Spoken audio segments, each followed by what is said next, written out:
looks like it's good. Come on, refresh.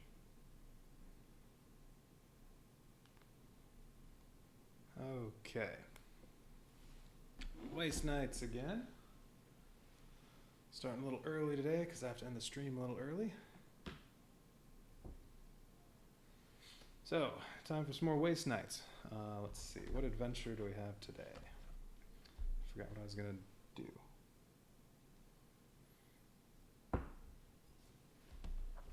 One of the medium adventures, there was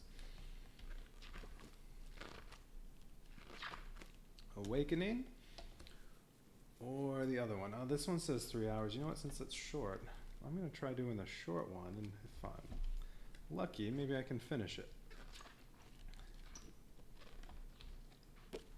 No, not Lost Garrison. It's before Deadly Cargo. Is this it? Spreading Corruption. This is the one I want. 2 hours, 2 to 4 nights, and medium. Important. This adventure requires game components from the Remnants of Civilization expansion. Well, I have that. Okay. There we are. Alright, I'm rolling with 2 nights again because that's what I keep using. I would go more, but then I'd have to zoom out some more. And everything's already small enough with this big board. And I don't know, maybe I can squeeze in another character over here. But no, I'll go with 2. But I'm going to do them randomly. Okay, first character is going to be whatever the 6th one down is. And then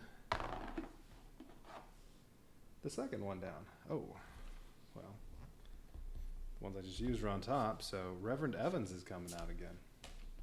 He gets those re-rolls. I liked that aspect. 1, 2. All right, that was 2, 3, 4, 5. This would have been a 6. Alinta. All right. One of the base game knights. She got me my first success. What's her special ability? After making your melee roll, you may suffer 1 wound to deal 1 additional damage. And that's after you roll. So you can... Okay. All right, so she'll be good with blades, and Reverend Evans, well, he can have whatever. Melee or guns. So I'll give him the shotgun. She definitely gets the barbed wire club. She'll get to roll 4 green dice. I like that. That sounds good. Hang on a second.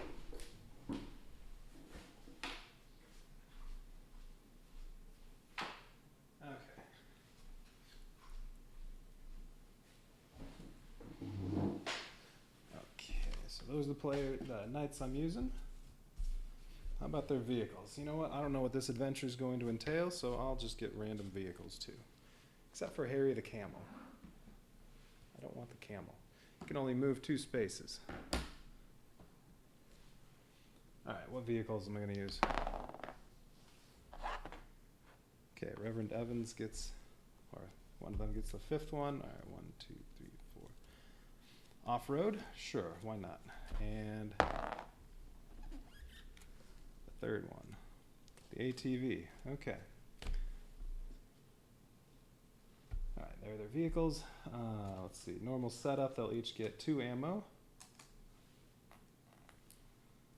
2 fuel, and 2 meds. All right, those are their starting resources. And then they get their equipment. Okay, starting equipment, they get to choose. One of them is going to get the vest, so they can have a little bit of protection. And shotguns going to one of them, trash armor, barbed wire club. Let's see, Reverend Evans, maybe he'll just take the trash armor because he has a slightly higher chance of not being attacked. So he'll get that. Alinta will get the vest. She definitely gets the barbed wire club. Reverend Evans is getting the shotgun. And then, let's see. Well, she may as well take a ranged weapon. Well, she's probably never used it. So the pistol and a knife for Reverend Evans. Okay, so there's their starting equipment. So what's this adventure all about? Oh, and I need their minis. Oh, actually, I already have Reverend Evans out, so okay, we'll keep him there. And Alenta can be the blue character.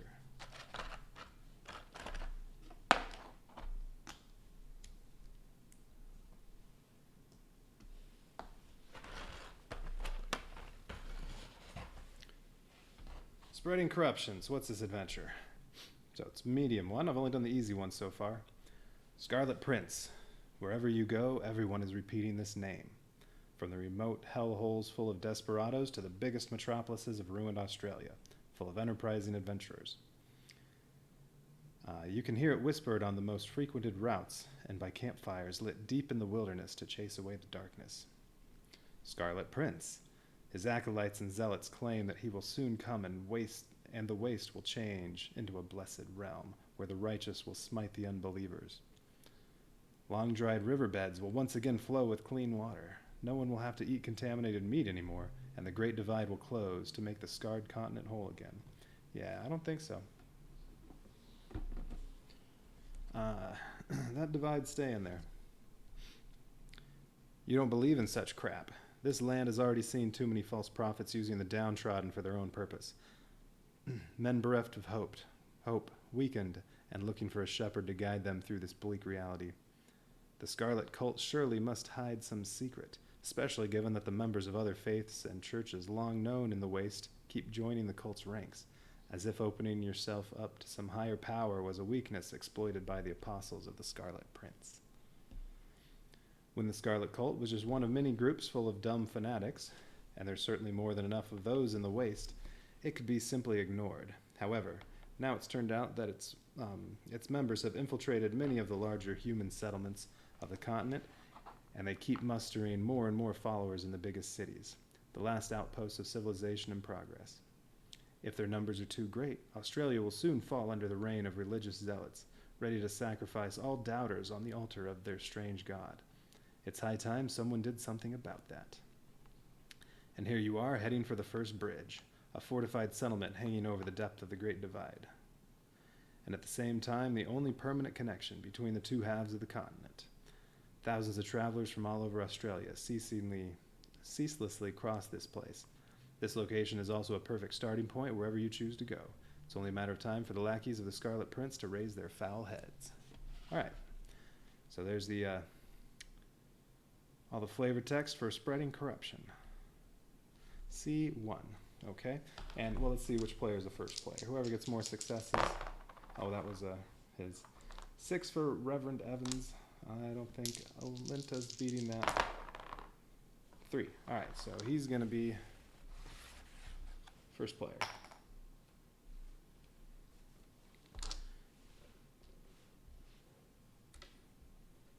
All right, so what's the setup for this one? C1. All right, so Book of Tales.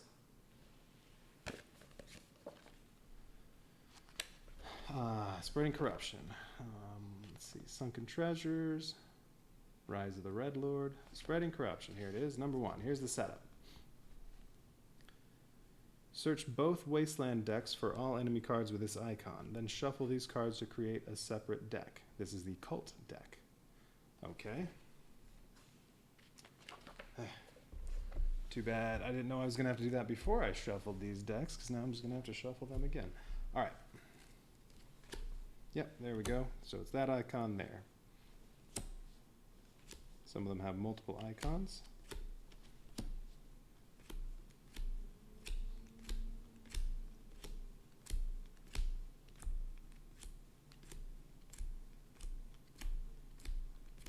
All right, any more cult members? Yeah, there's one. What that's supposed to be? That little icon. I can't tell. Looks like an eye with some little tiny flames or something. All right.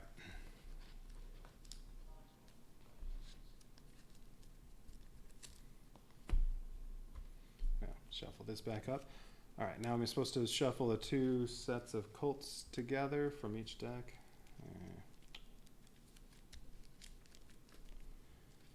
We'll see in a second.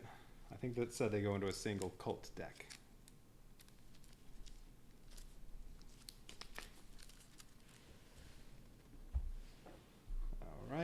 this one.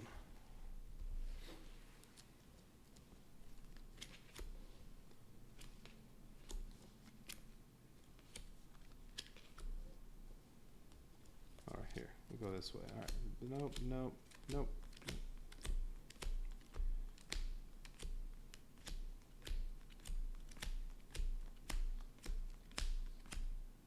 Yep, there's one superhumans. Scarlet Acolytes. Octane Church. Lords of Tomorrow. Nailburn Beauties. Order of the Flame. Druids. Inquisitor. Water Collectors. Alright, that's it for that one. A lot more in this deck. Highway and Wasteland. Or I mean Highway and Desert.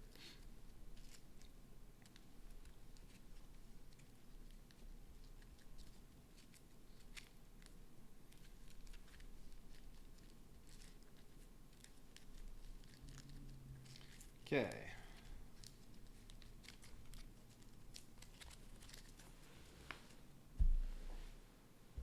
One second.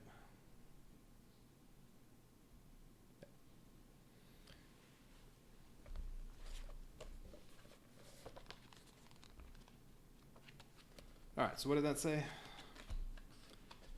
Search both Wasteland decks for all enemies with that icon. Got that. Then shuffle these cards and create a separate deck. It doesn't say two decks, it says a separate deck. Alright. Place one card from the top of the cult deck face down next to each city on the board. 6 cards altogether. Place the rest of the deck next to the plot sheet. Alright. Which, that's the plot sheet. Okay. Alright. One of them by each city. Okay, so... okay, well, one of the characters can go there, and, well, probably one up over there like I usually do. Alright, well, here's the cult deck. So let's mix that up a bit.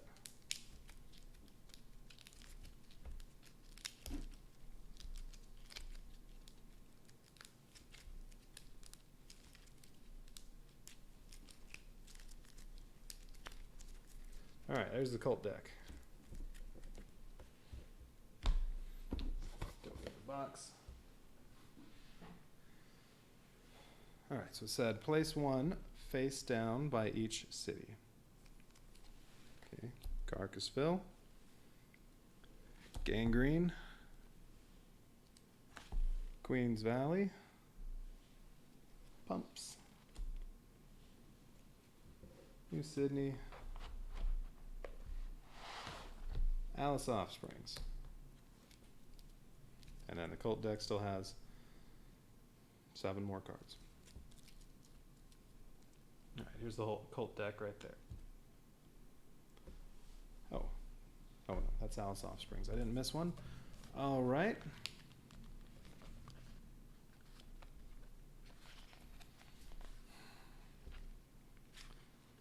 Take the city tokens. Mix them face down and form them into a pile. This is the city pile. Then reveal the top token from the city pile and place it in its matching city space. Finally, flip the cult card next to the revealed city face up. These are the followers of the Scarlet Prince who have taken control there. Alright. Take the city tokens. Let's see. City tokens. What are these? These are landmark tokens. City tokens. Is that what these are? Those are camps.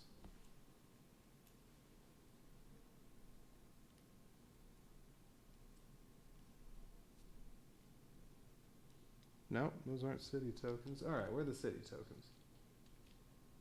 Ah. Here they are. City tokens. Pumps. Queens Valley.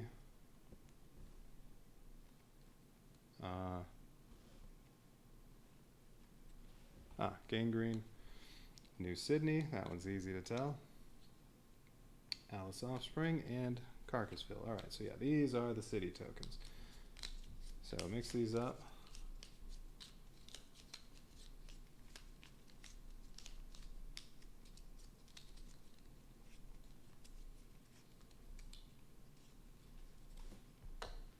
And what did it say to do? Form them into a pile. This is the city pile. Then reveal the top token. How about a city stack, not a pile? Then reveal the top token from the city pile and place it on its matching city space. Flip over the cult card next to the revealed city face up. These are the followers of the Scarlet Prince who have taken control there. Okay, so flip one of them over. New Sydney. So, Octane Church. These are the followers of the Scarlet Prince. And one thing I know about them, you can discard 2 fuel to immediately kill them. Good to know. Well, assuming I have to go fight them, good to know that's who I'll be fighting. Have some fuel handy and destroy. Resolve the entry matching the city where the cult has appeared. After resolving the entry, go to the plot sheet, ending the prince. Alright, so that'll be on here. But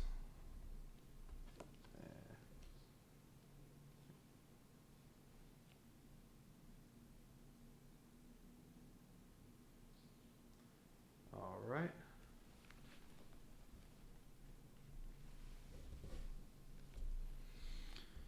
If this is New Sydney, C46. Oh, Spreading Corruption only has 150 entries. So what's supposed to take this one so long?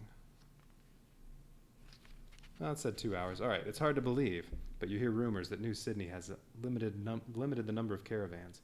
Out here in the Badlands, one can already feel the changes from worse provisions in camps and settlements to bolder gangs, feeling that the merchant cartels no longer care for the safety of trade routes. People say that all this has something to do with the followers of the Scarlet Prince, a cult unknown in Australia until now. Okay. So Octane Church, they're the followers of the Scarlet Prince. So now it said we go to ending the prince. Well, that's the next page.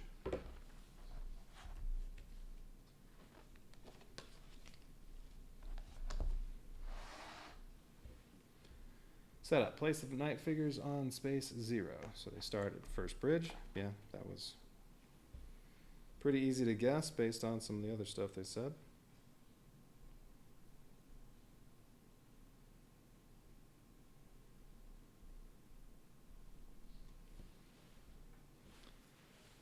Setup.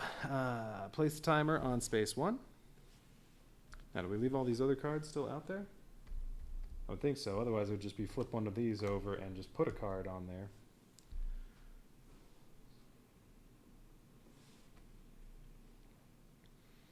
Each round, move it up the track. Place the special marker on one of the track. This is the special marker. Place that on 1. This is the corruption marker. Oh. Yeah, they will start on 1. It represents the growing influence of the Scarlet Prince. Read plot special rules and begin the round. Goal. Destroy the required number of cults in the cities. 3, 4, 5 cults for 2, 3, or 4 nights, so I have to destroy 3 cults. So I'm guessing when I get here, then I draw the new one. And that's going to do another city. Definitely going to need to get around. I mean, what if you do that one and then the next one is one of these two? So maybe somebody needs to just stay on, one of them just needs to stay on, each one of them on one side of Australia.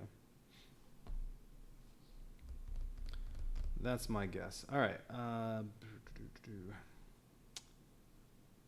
So destroy 3 cults before the Scarlet Prince becomes too powerful. The corruption marker advances too far. Doesn't say yet how far is too far. Cult's influence. Face-up cards next to the city spaces are active cults. At the end of each round, except for round 1, move the corruption marker as many spaces up the track as there are. All right, face-up cards are active cults. Move the corruption marker as many spaces up the track as there are active cults on the board. Okay, so currently it's 1. Then, any knights in a city with an active cult suffer the number of damage equal to the base health of a given cult. So, like this one is 4. Any knights in a city with an active cult. Alright, so I guess if you move there, but they're still active, suffer damage. So you need to move there and kill them. Do that all in one turn. If you don't want to take damage. Alright. If there are 2 or more knights in a city, they may distribute the health. Well, okay. You can split up the damage if you go there together. Okay, new followers in rounds 2, 4, 6, 8, and 10 after resolving the cult influence rule, so after moving up the corruption marker and dealing out damage, turn over a token, and here's a new follower of the Scarlet Prince. Then resolve the new cult entry matching the city. Yeah. Like we just did for New Sydney, which it was just some flavor text, it didn't actually do anything. Alright, active cults. Wound tokens remain on an active cult card until a given cult is destroyed. Alright, so you don't have to kill them all in one go. You can attack, do some damage, and then if you can't kill them, the next round you could attack again. Okay.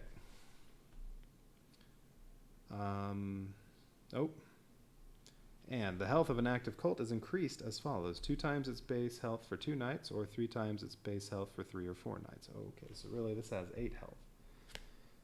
Definitely going to want to have the 2 fuel to deal 5 damage right away. Then hopefully kill that in 1 round.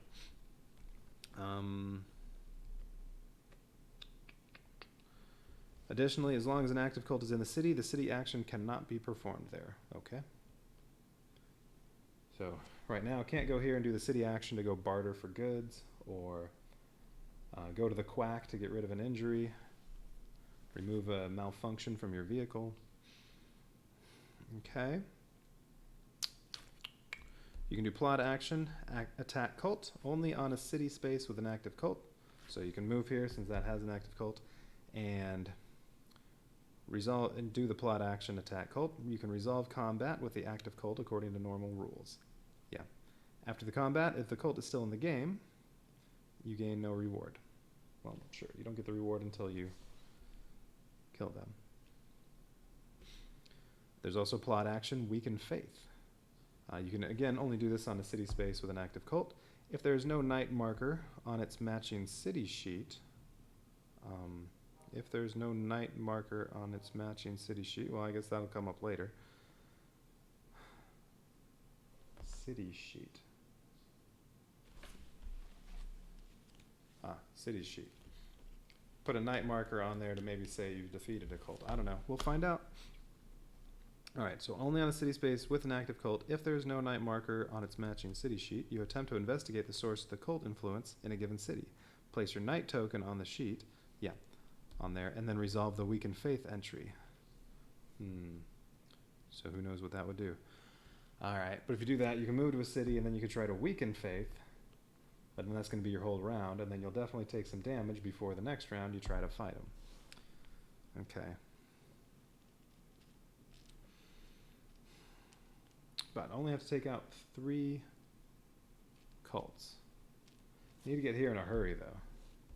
Be really nice if it had been Alice Offsprings or Queen's Valley. They're right there.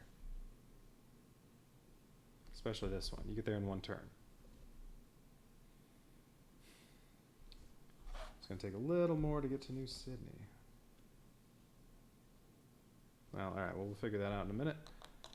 Okay, what else?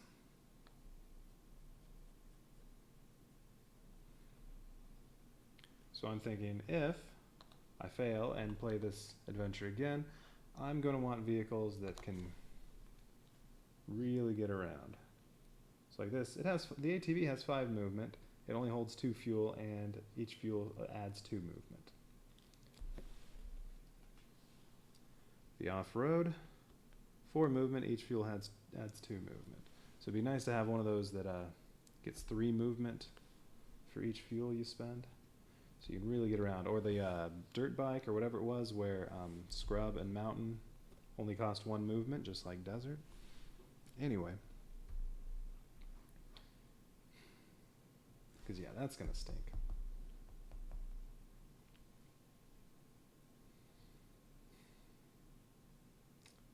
And who knows where the next one's going to show up. I mean, I could have one of them go for here. The other one could just kind of hang out here and explore. Try to find some more resources and gear. I mean, I guess. Well, let's see what else is going on. All right. All right, so that's weaken faith.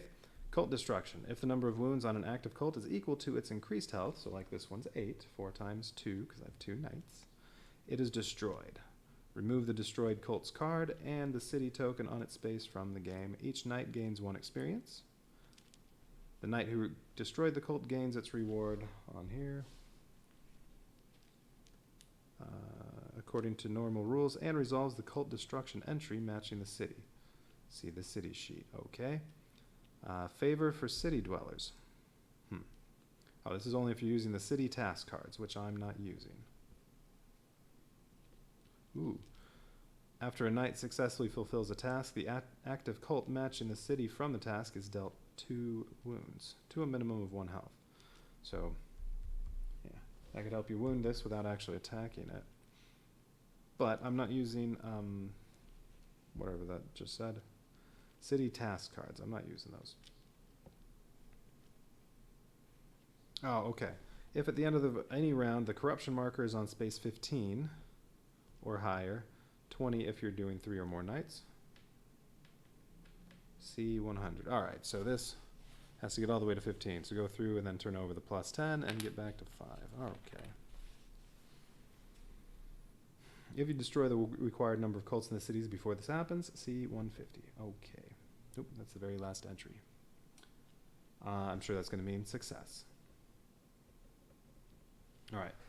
So at the end of this round, or when does that happen? Cult's influence.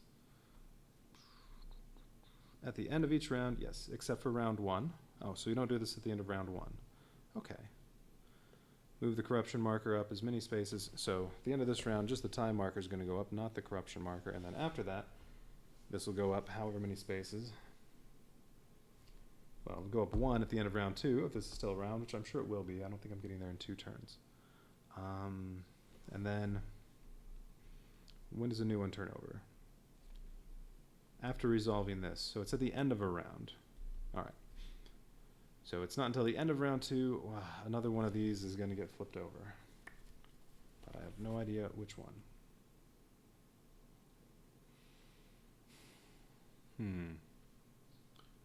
Now my other option is just to...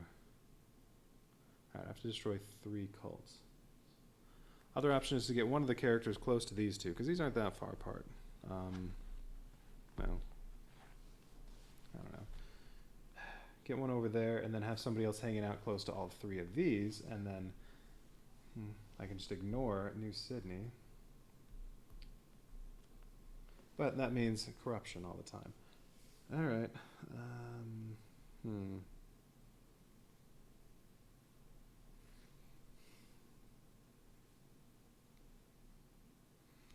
And if one of them goes for this and the other one heads this way, well, if it's one of those or this, that's really going to make a difference. There's going to be 4 rounds before the 3rd one gets turned over.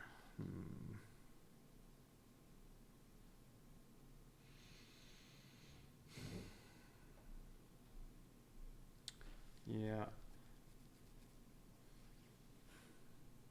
I don't know. I think one character I'm just going to have hang out around here for 2 rounds.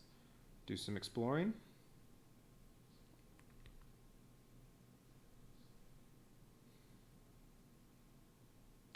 Maybe move around a little bit, get in some fights.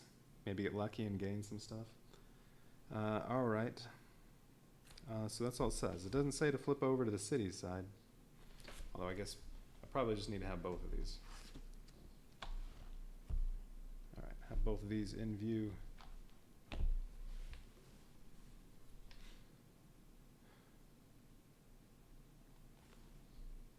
Oh wait, am I supposed to? It says new cult. See whatever. What did I just read for New Sydney?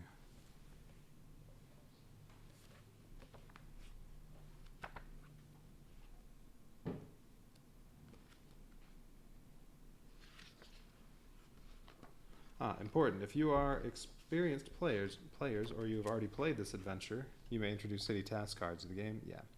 If you do, before resolving the entry mentioned above and going to the plot sheet, set up these cards as instructed in the expansion Remnants of Civilization. Well, I'm not doing that.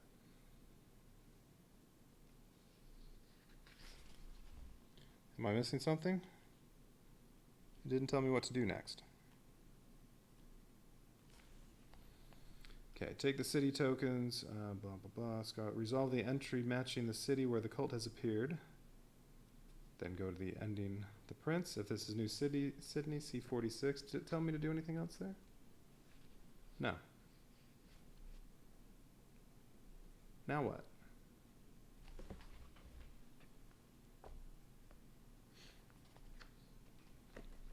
So over here, yeah, there's the weakened faith. What about new cult? Then resolve a new cult entry matching that. Okay. But that's only for those rounds. I don't do new cult for New Sydney. That's where the Scarlet Prince followers are starting off. All right. Okay, well, I guess I'm ready to go.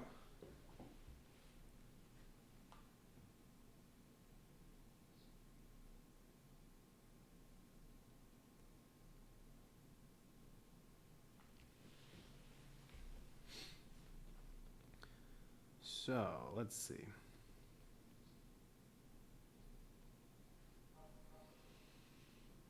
Reverend Evans goes first. That's player one. And let's set him up. You know what, maybe I can get them both set up over here. I'm not really going to be going around this part of the map at all, so... So limited with my camera space.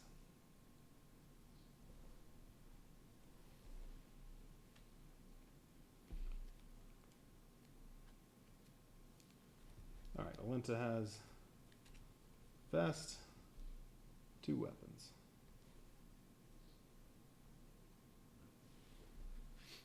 Reverend Evans, yeah, his vehicle's over here. He has trash armor and 2 weapons.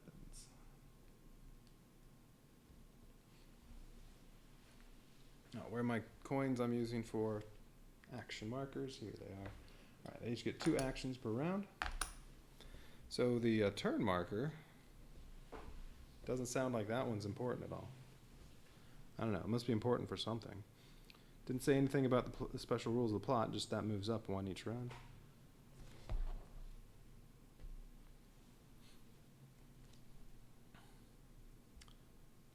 Alright, so what's the plan? Who's going over here?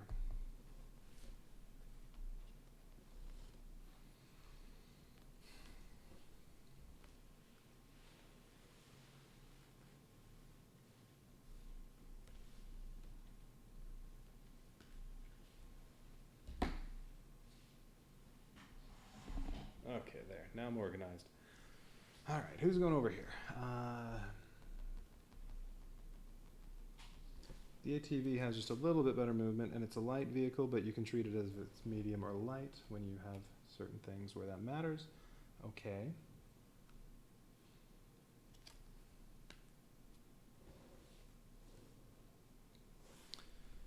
All right, what else? Off-road. Oh, well, how far is it to get to there? Shortest route is to go through all this crap. So it'd be 1, 2, I guess 3, 4, 5,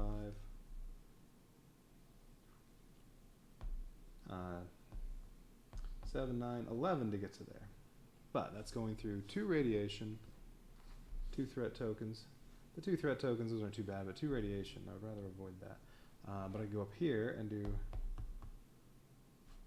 actually that's the same. Yeah, you can go around that one.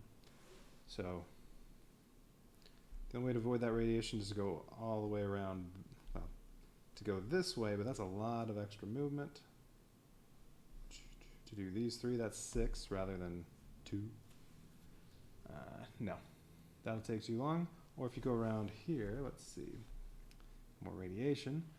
1, 2, 4, 6, 7, 8,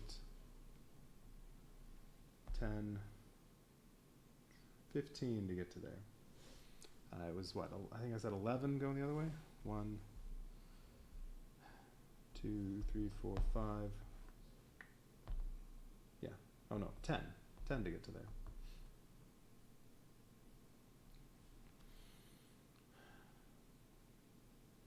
So Alinta could get there in 2 turns without spending any fuel. And then she would have the 2 fuel that will deal 5 damage to Octane Church. That could, alright, that would be nice.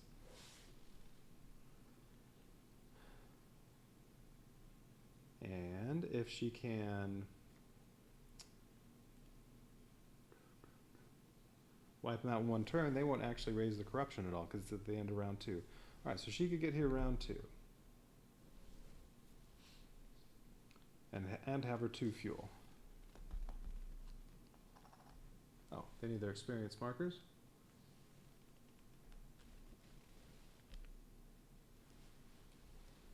So if that's the case, Reverend Evans, he's just going to hang out. And see whether he needs to go to one of these or over to those. Well, at the end of round 2, if I'm lucky, this one will be getting knocked out.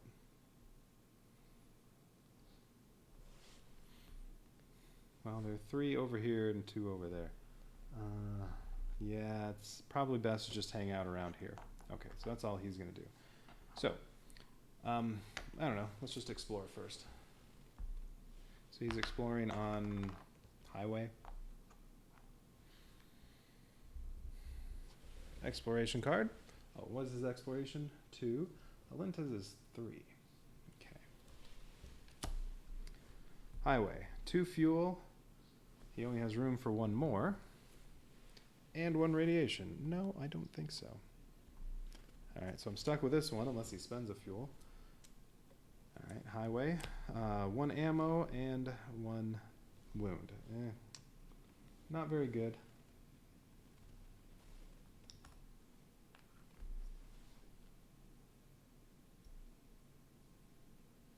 Oh, this is $1 with the kangaroos.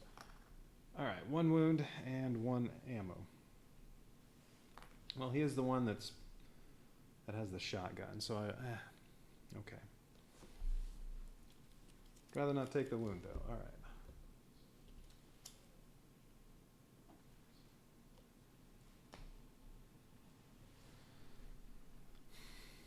His other action. Well, let's see. Let's say it's Queen's Valley. It's 1, 2, 10. Or excuse me, 8 to get to there.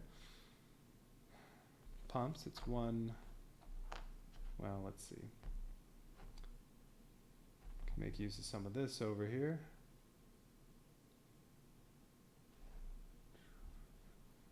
Well, it's 3, and then 3, 4, 5. What's that on? Desert? Oh no, that's highway. It only costs 5 to get to there from here. That's it? Really? 2, 3, 4, 5. Yep. Okay. What I say? 8 to here, 5 to here. Only 5 to here. So those are all reachable by Reverend Evans with his, from right here, with his fuel. So, maybe he just chills.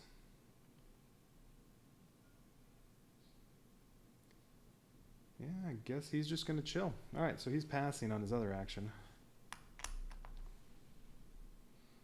And if it's one of these 3 that shows up and he can get there in 1 turn, well, I probably won't be able to knock out the other one in 1 turn. But by the end of round, maybe by the end of round 4, I can already have 2 cults dealt with. And then another one will pop up, and they can both head to it.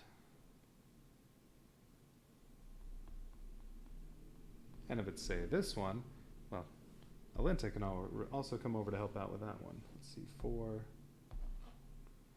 6, 7, 8. Well, 10's the quickest to get there.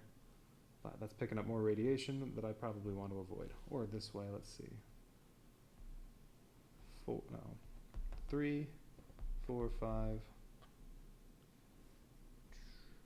11. But at least there's no radiation that way. Or I can go this way. Yeah, well, we'll see. All right. Depends on what comes up. Okay, so Alinta, she is going to move. She has 5 movement with her ATV. She is not going to use any fuel. And let's see, what was it? It's 1. Unfortunately, radiation. 2, 3, 5 to get to there. Or should I? No, 4. Wait a minute. Is it only 9? 1, 2, 3. 1, 2, 3. If I go through this, then that's 4. Yeah, 2, 2, 1. It's only 9.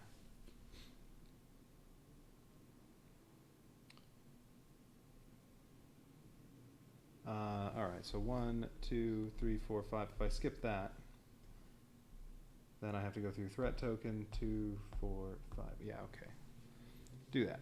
Alright, so she is going to move to there.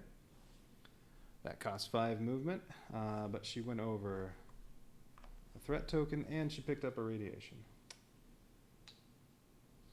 No avoiding that. Alright, threat token.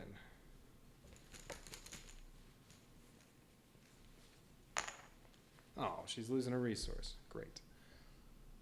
Well, she doesn't need ammo, so it's probably going to be one of those. And then I have to draw a Desert Wasteland card. Tornado. Test survival. Let's see. She gets a white and a green for survival. I need 2 successes, but it gets another threat token. If your space contains a city or a special location, it does not. You get 1 additional success. Oh, and I take 2 vehicle damage. Oh, goody. Alright, so she loses a resource. So ammo takes 2 damage to the vehicle. Her ATV. And then I need 2 successes. If she succeeds, 2 experience. If she fails, suffer 1 wound, and the vehicle suffers 1 damage for each missing success. Alright, these can go away.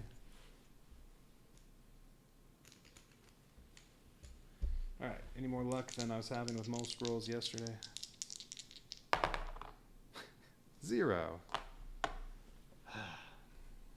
Nope. Alright, so she takes 2 wounds, and the ATV already 2 more damage. Well, that stinks. 1 more damage to it, and it gets a malfunction. Nice going, Alinta. Alright, so that was move, and now, well, she's going to explore for her other action. So she's going to explore the desert. 1 experience, draw and resolve a wasteland card. So free experience point, but then I have to potentially fight an enemy. Or she has exploration 3. I can draw up to 2 more until I get something I like.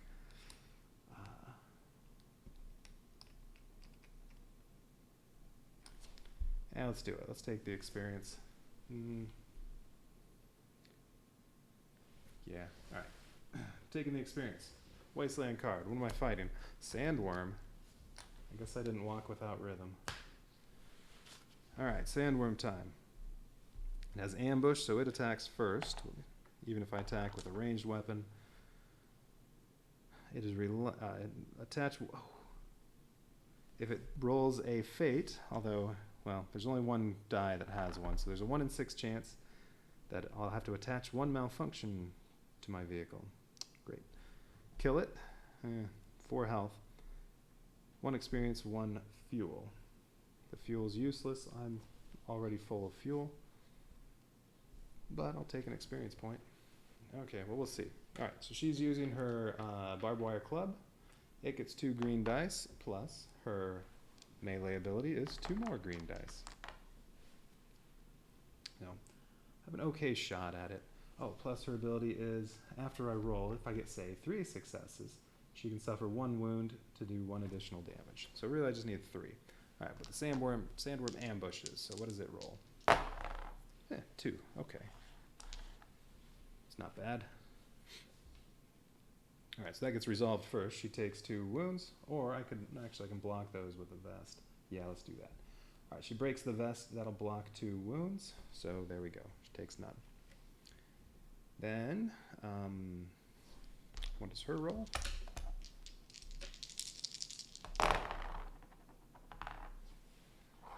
Three and a fate, but fate doesn't do anything with the barbed wire club. No. Once per combat, you may re-roll all of your dice. Not all, any of your dice. If you do, break this. Now, let's just use her ability that says, after I roll, I can take 1 wound to deal 1 additional damage, so that's 4. Sandworm is dead. So she'll get an experience point, although I can't take the fuel because ATV's full. Okay. Alright, that wasn't too bad.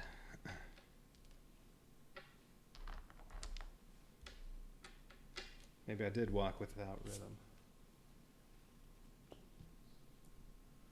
Or I distracted it with a thumper. That's what happened. Alright. So she's all done. So now we go to round 2. And it's at end of round 1. The corruption marker does not go up the end of the first round. That'll start next round. Alright, so let's... well, if she moves here... if I have to fight somebody and take a bunch of wounds, and she might take 4 more. Yeah, I might have to wait. I might need to camp.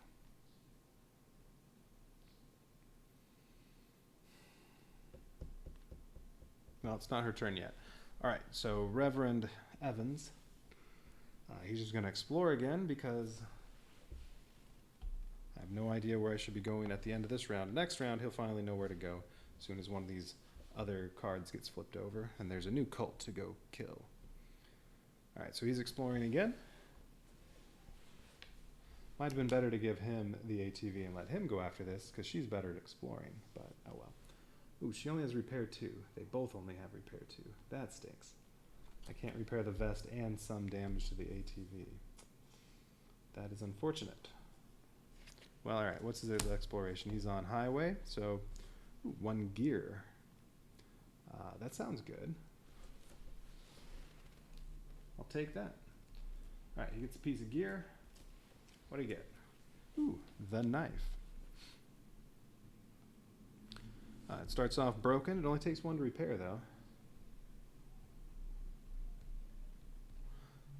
Let's see. When it's broken, it just gets 1 green die. But a fate deals a damage. Okay, if I repair it, it's a green and a white. And when testing negotiate, you get 1 additional success. And a fate deals 1 die, so that's, well, I mean, it's just better than knife. Yeah, it gets a green and a white instead of 2 whites. And helps you negotiate. Plus, also, on a green die, fate deals 1 damage, so on a green die, there's only 1 blank. Or only 1 side that won't give you any damage. Okay, yeah, alright. So, I need to fix it first, though. Although, even so, he'll equip that instead of the knife. So this is going to go to his storage in the off-road. There, it's over there. It has 5 capacity. Can hold 5 pieces of gear. Right now it has 1. Alright, so he explored, and then, well, since he still has another turn, last time he just passed, this time he will camp and repair the knife. He has 2 repair, it only costs 1 to repair the knife. So, might be using that instead of the shotgun. And they both have about the same attack capability, although the shotgun, if you roll a fate, can deal 2 damage with that. So it's just a little more powerful, although if that happens, you break the shotgun. Plus, it costs an ammo. Alright, so that was his 2 actions. He's all done. So Alinta.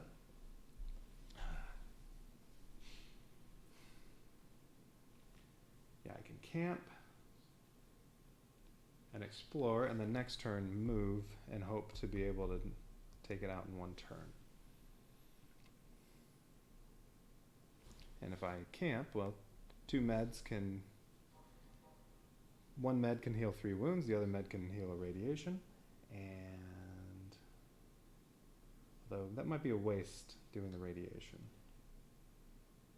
Once she's in the city, I can maybe go to the quack, and when you're there, you can heal 4 wounds and 1 radiation at the same time, just by visiting the quack. So, yeah, maybe I should save a med. But I could spend 1 med on the 3 wounds, and then also repair the vest.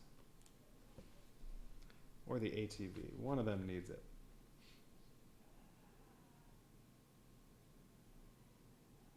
Probably the vest. Take the chances on the ATV. If it gets a malfunction, if it gets a malfunction when I move here, well, that's not horrible. Once I defeat the Octane Church, then I can just go to the garage and repair the malfunction. So all right, that's not terrible. So yeah, if she camps, she's going to repair the vest. But I don't want to move here this turn and camp because, well, then I'll automatically take 4 damage from this by being on the city at the end of the round. So I don't want to do that.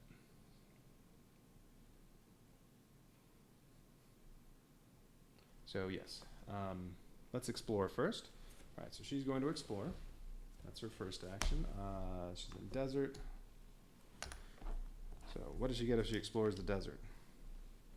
Gain 1 chosen resource, or I can draw up to 2 more. Well, I could just take a med. She doesn't need ammo. Can't hold any more fuel right now. Yeah, alright, I'll just take a med. I'm good with that one. And then she's going to camp. Now that I got an extra med, I could maybe also do the radiation, but I'm betting I'm going to visit the quack when I'm here, and that'll get rid of the radiation. Right, I think. Just making sure. Get out my reference card. City action, quack. Yeah. Heal 1 radiation and 4 wounds, or discard 1 injury. So, forget the radiation. So I'm just going to spend 1 med to heal 3 wounds. And then she has 2 repair, so that's enough to do the best.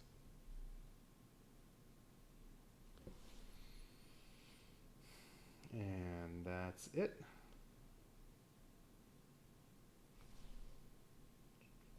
Let's see, it's going to be, well, to get there without spending any fuel, it's either 1 radiation and 1 threat token, or 2 threat tokens. Well, I'll do the 2 threat tokens. I don't want any more radiation. All right, let's see. So that's it. Timer's going to go up to 3, and it said,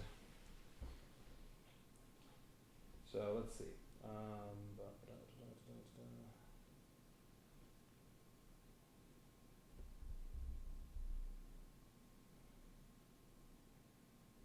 Cult influence.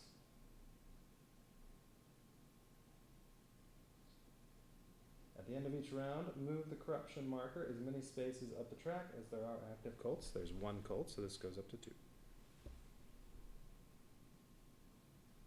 Then, in rounds 2, 4, 6, 8, and 10, after resolving the cult influence rule, well, I mean, this hasn't moved up yet. It's still round 2. This is just going to move round 3. Reveal the top token from the city stack. All right, here's the top one.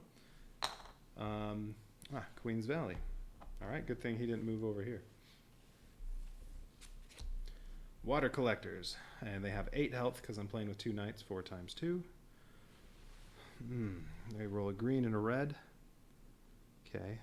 If you were dealt at least 2 unprevented wounds, keep this card. You suffer -2 health. Discard this card when you visit the quack while performing. Keep this card. You suffer -2 health. What? Discard this card when you visit the quack while performing the city action or when you become unconscious. Well, why don't you just take... Oh, -2 health. Oh, so he would only have 5 health. That's what it's saying. Okay. Sorry, I was thinking you suffer 2 wounds. All right. So water collectors, new followers of the Scarlet Prince.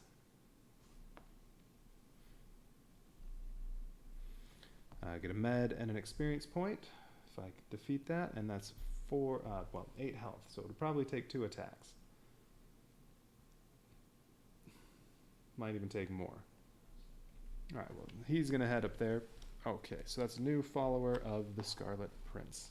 And that one will take 1, 2, 4, 6, 8 to get there, which is what he can do with his 2 fuel. So he can get there in 1 turn and start attacking.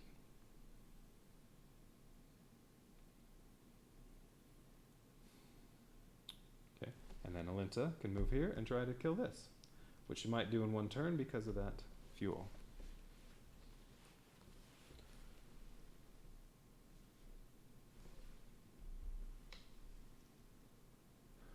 All right.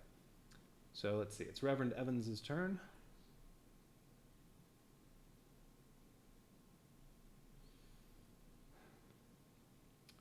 So yeah, I think it's just move and try to kill the water collectors. And I think by the end of round 4, at the worst 5, I'll already have 2 cults gone. And the corruption won't be that high yet. I don't think this is going to be that difficult, but I could be very wrong. All right, so Evans, he is going to spend, here's his card. He's going to spend both his fuel. Each fuel gives him 2 extra movement. He has 4, so that'll give him 8 movement if he spends both of those. Okay, and you can go 1, 2, 4, 6, 8, and no threat tokens or anything along the way. That's good. And this is in the mountains, so he needs a mountains wasteland card. Scrub Python, 3 green dice. It only has 3 health, so I'll get a gear card. It has ambush, so it's going to attack first, regardless of what weapon I use. That's the other advantage of the shotgun. This is a melee attack, so if the Scrub Python didn't have ambush or relentless, if I killed it with a shotgun, which should happen, 3 health, it wouldn't get to fight back, but it ambushes me. If you're on a scrub space, nope. The enemy gains +2 health, and you gain 1 additional gear for defeating it. So it'd have 5 health, but you get 2 gear. Nope, I'm in a mountain space. Alright, what am I attacking it with? I only need to do 3 damage. Either one gets 2 green and 2 white dice. Reverend Evans's special abilities, he can re-roll once per round. Ooh, but I want to save that for the water collector, in case I get a bad roll there. Shotgun has slightly more damage capability because of a fate roll, so I think we'll use the shotgun. So I have to spend an ammo, and I get 2 whites and 2 greens. Alright, so that's what Reverend Evans gets.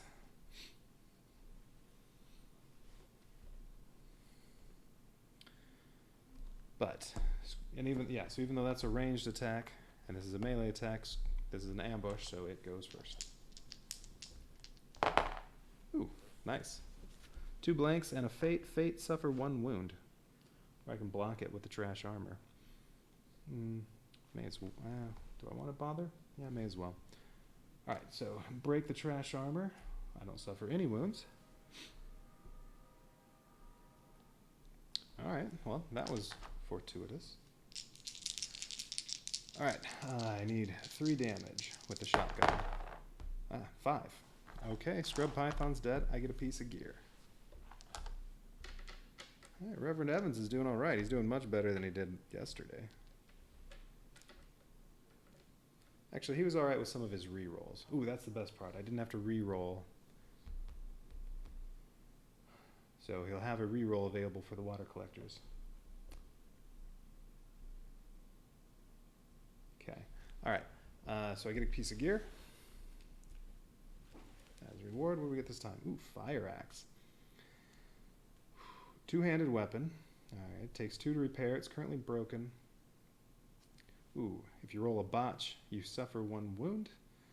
But you roll white and a red when it's broken. And ooh, 2 reds when it's working. Yeah, I remember having this before. I think I only got to use it once. 2 red dice. That's nice. Plus with his Blade's ability, it would be a white, a green, and 2 reds.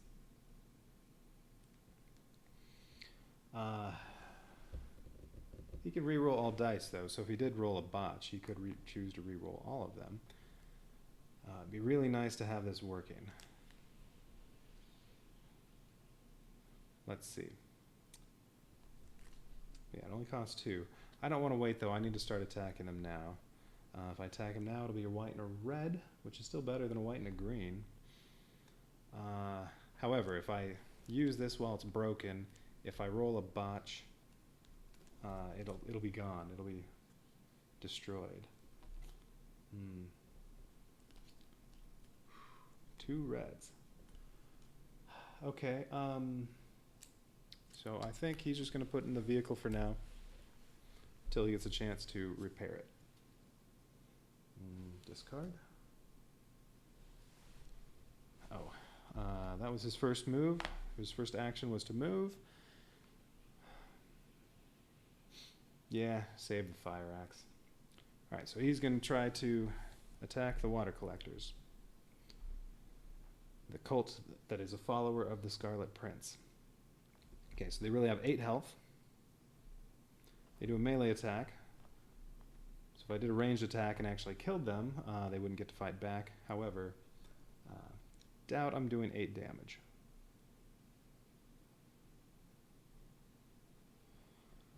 Alright, so let's see. They get a green and a red.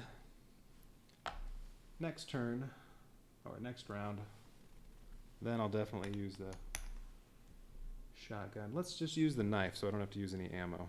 Alright, so 2 greens and 2 whites.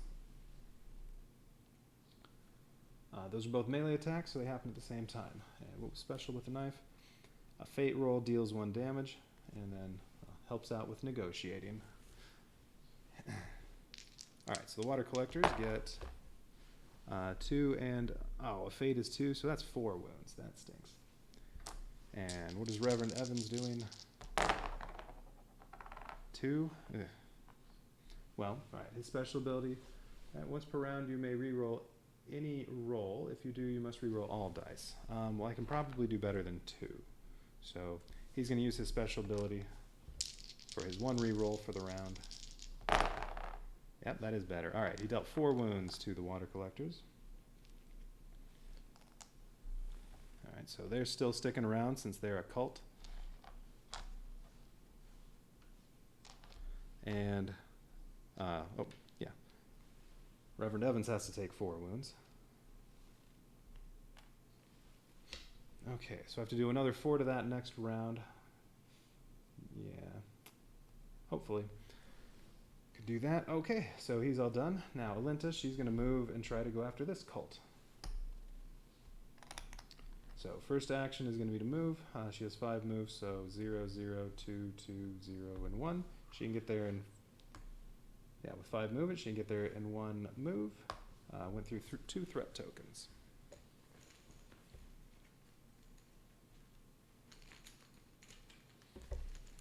So draw 2 of those. Oh, that's 3. Uh-oh. Radiation. Alright, well, this is if it's not an enemy. I have to draw a Desert Wasteland card.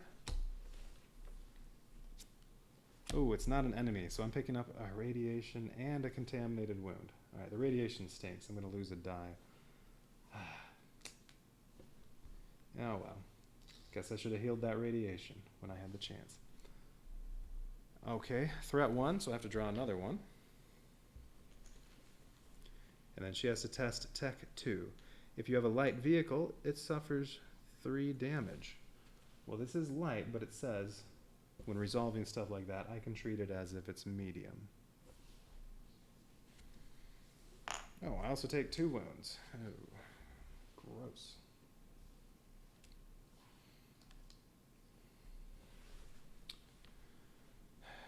If she passes, she gets 2, and what's her tech roll? Ooh, 1 white. Oh, okay, so I have a 1 in 6 chance. If she passes, she gets 2 experience. If she fails, break 1 working gear card for each missing success. Oh, come on.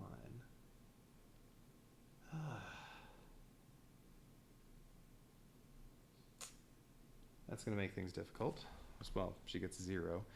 So, 50% chance I have to break 2 pieces of gear, and she only has 3. She doesn't have anything stored yet. Alright, well maybe I'll get lucky. It's 1 in 6. Nope, I got the 1 in 2. All right, break 2 pieces of gear. All right, what is she going to attack with? She's attacking with the barbed wire club. So pistol, whatever. You can get broken. If I break the barbed wire club, then what is it? 2 white dice. And while it's working, I can break it to re-roll any dice I want in an attack roll. Doesn't have to be all the dice. I want to make sure I kill them in 1 turn, so I'm breaking the vest. Alright.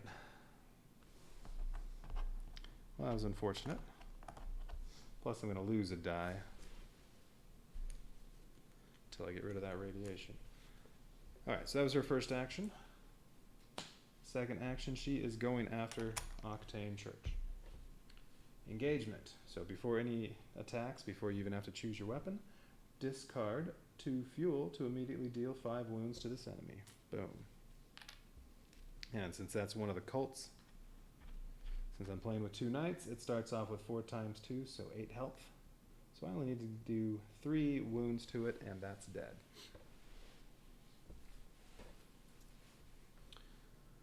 And in the attack, yes, we're using the barbed wire club, so she would get 4 green dice, except... Ooh, they have a ranged attack, though. Oh, hang on. I didn't think about that. Hang on. Maybe I'll retcon this. Pistol, 2 whites of fate deals 1, or broken, 1 white of fate deals 1. Barbed wire club also takes... So here's the thing. If I take 4 wounds from the ranged attack, which is going to be 2 greens and a blue, she's going to get knocked unconscious and won't even get a chance to attack if she tries to use the barbed wire club. And 4 wounds, there's a decent chance of that here. Let's see. Well, on a fate roll, it deals 1 damage. On a botch, nothing.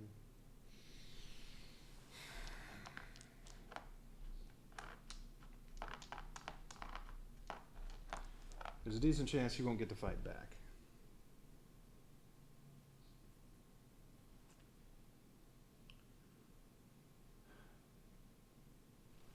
So if I had broken this instead, because I already knew this was here.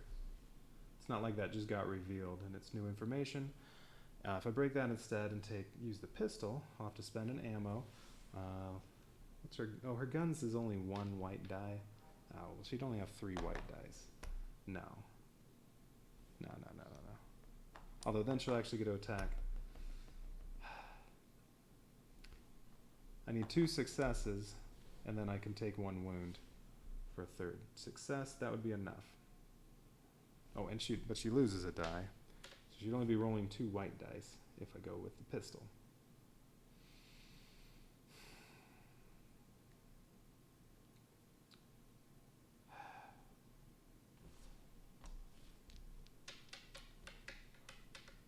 I'll get 3 green dice or 2 white dice, but if I go with the greens, I might not get to attack.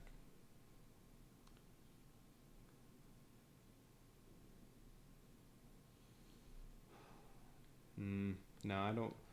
I mean, if I use the pistol, I'll only have a 1 in 4 chance. Well, not quite. A little closer to 1 in 3. Not good.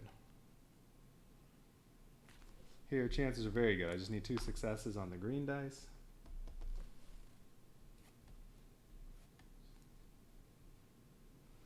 It all basically comes down to if they give me 4 wounds. Well, if it's exactly 4, I could destroy the vest, which would be unfortunate,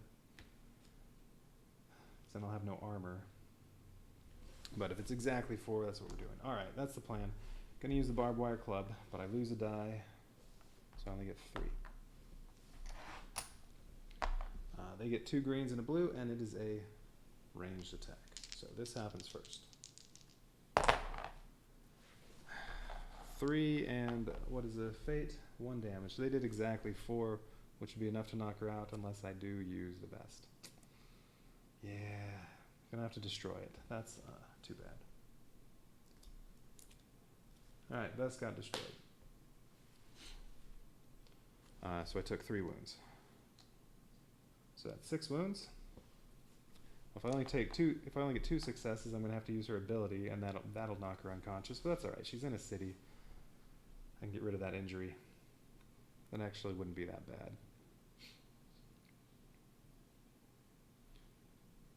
You know, then I basically get a heal twice.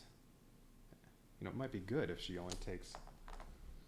She gets knocked unconscious.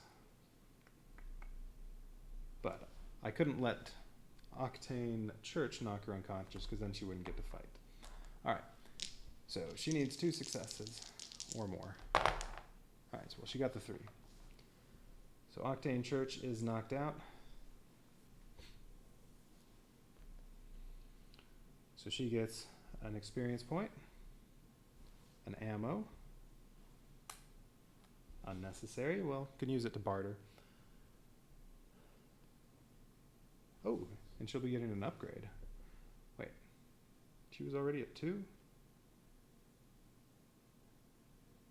Oh, that's right. Yeah, she got one from an exploration card. She got one from defeating an enemy. Or, yeah, she got one from a wasteland card. Okay, so she's getting an upgrade. Nice.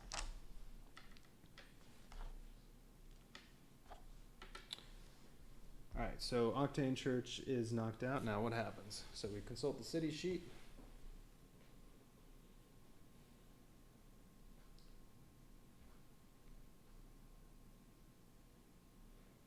That's right, there's also the plot action Weaken Faith. Ooh. You know, since he's already here, he can try Weaken Faith. Oh, although he's going to get knocked unconscious. Yeah, because he has 5 wounds. Yeah, he's getting knocked unconscious. He has to regain consciousness, and then, well, if he tries doing Weaken Faith, he'll just get knocked unconscious again. So he has to fight. That's too bad. Anyway, cult destruction. If a number of wounds on an active cult is equal to its increased health, yeah, it has 8 on there. Well, I didn't add the other ones, but it has 8. It is destroyed. Remove the destroyed cult's card and the city token on its space from the game. Remove. Sorry, what was that? Remove the destroyed cult's card and the city token on its space from the game. Or if I really want. So this is gone. If I really want, I can take one of these little badges, the one for New Sydney. I think that might apply to this one, or maybe that's for other ones. But I think these were just with the Kickstarter version of the game. Nice little carved out little wood, I don't know, victory tokens for each of the cities. And they have a nice burned wood smell. So, just as a badge of honor there. Alenta gets that. She knocked out the cult in New Sydney. They said something in the Kickstarter thing about those. They might not apply to this adventure, but I don't care. Doesn't do anything.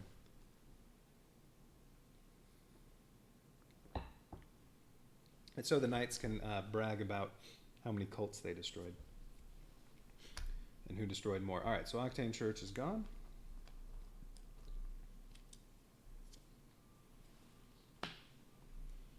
Hope I didn't discard anything on here. Well, no, easily enough. That's the cult deck. Is anything going to bring any more cults out? I don't know. Alright. And she didn't even get knocked unconscious. Okay, so what else happens? Each knight gains 1 experience. So Reverend Evans gets an experience. And, well, she gets another experience point.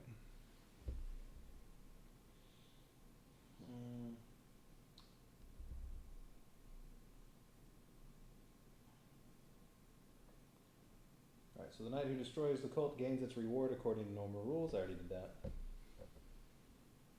Yeah, she got an ammo and an experience point, right? Yeah. And resolves the cult destruction entry matching the city. See the city sheet. So yeah, now I have to look on here. So for New Sydney, the jewel of the East Coast and the proudest metropolis of the Waste, lures travelers with its half-burnt neon lights.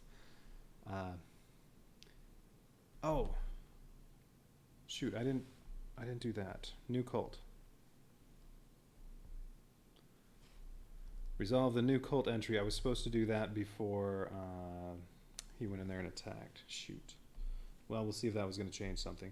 All right. Well, we'll do this first. Cult destruction. 75. What is this? Dweller's Gratitude, Merchant Gifts. Draw 5 cards from the back of the deck and keep 2 of them. Shuffle remaining cards back in the deck. What is that?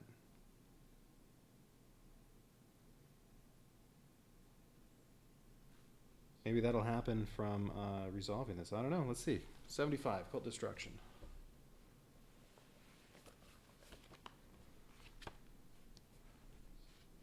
Okay, Spreading Corruption, 75. If you're unconscious, perform 1 free regain consciousness action. Oh. Now I wish he had been knocked unconscious. The merchants aren't proud that they were fooled so easily. That's why they want to get rid of you as quickly as possible. Their bodyguards discreetly wipe out all remaining members. Oh, hey, Red Dawn. Looks interesting. Yeah, it's a pretty cool game.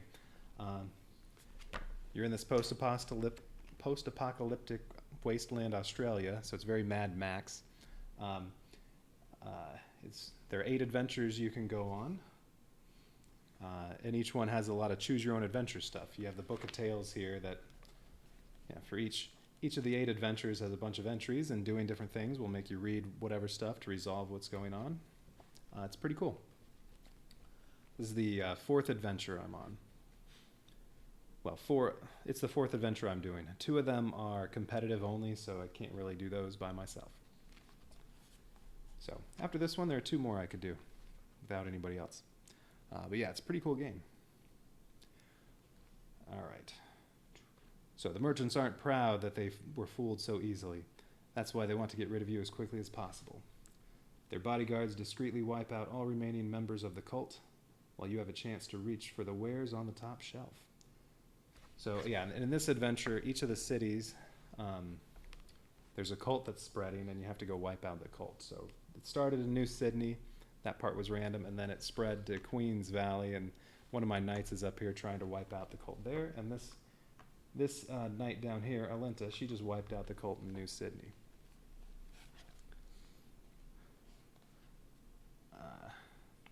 You immediately use the Dweller's Gratitude, matching New Sydney. All right, so that's what this is. I can do that. If you do not do this, you lose this opportunity. Well, I have to do it. If a knight token is on the city sheet, give it to its owner. I don't have a knight token on here. So, okay. So I get to do Dweller's Gratitude. Draw 5 gear cards from the back of the deck and keep 2 of them. Shuffle the remaining cards back into the deck. Okay, draw.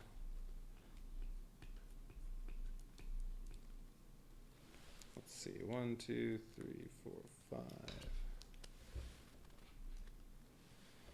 All right, so 5 gear cards. I get to pick 2 of them. Cricket pads. Well, that gives you some extra protection that you can wear in addition to your armor.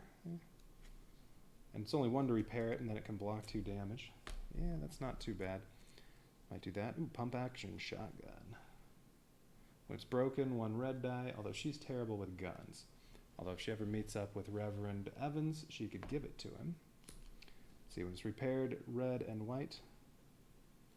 Yeah, I'm thinking no on that. Lucky Charm, you can reroll any 1 die by discarding this, and it can only be repaired in a city. If I can fix it, you can discard this to reroll up to 2 dice. Probably not. Another gun. The AUG. And when it's working, it's a green and a blue die. That's nice. Okay, so 2 guns. Probably not the Lucky Charm. Millfeed. When performing the camp action, you can discard this card to heal 1 radiation and 1 wound. If it's broken, if I can repair it, 2 radiation and 2 wounds. And I can repair that in the city,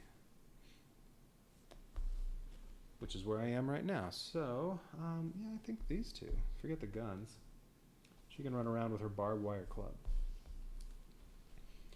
Alright, so cricket pads, which that can just be equipped. If she can find any extra armor, she can wear that and the cricket pads. And then mill feed, that's just going to go in the ATV.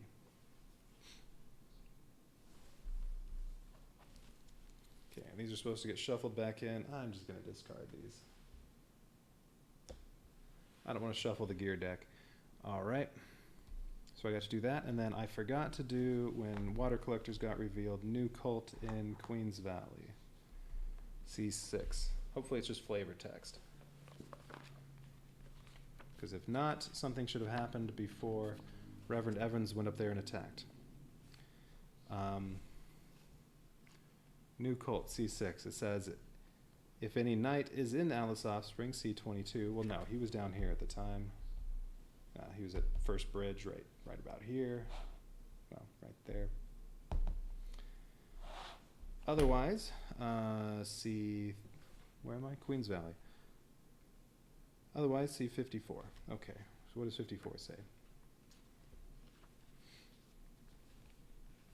Alright, it's just flavor text, so I didn't miss anything by forgetting to read this when I was supposed to. Sky has never been so crowded like during the last few weeks. Sky? And we're not talking about steel locusts or tornadoes here. The flying ships from Queens Valley stand out against the clouded background, racing in all directions, as if no one cared for the valuable petrol. Yet people who have recently visited the city claim that it's impossible to fetch a ticket for a flight. Something doesn't add up here. Alright, so yeah, that was supposed to be read when I revealed water collectors. It's okay, I didn't do anything. Alright, so let's see. Alright, so that's the end of round 3. So now they're just going to get 2 actions in round 4, and when I go to round 4, at the end of round 3, don't get any new cults yet, but the corruption meter also goes up, and there's only 1 active cult, so it's only going to go up 1. And all I have to do is destroy 3 cults before this gets to 15. I'm thinking that's not going to be difficult. A new one will come out next round. Alright, anything else to do? Oh, right. And then also, since Reverend Evans, any knights in a city with an active cult suffer the number of wounds equal to the base health of the given cult. So that was 4, so he's going to suffer 4 wounds. And that's going to knock him unconscious, because he already has 5 wounds. He can only take 2 more. So he is knocked unconscious. That's okay. Okay, so I can put this away for now.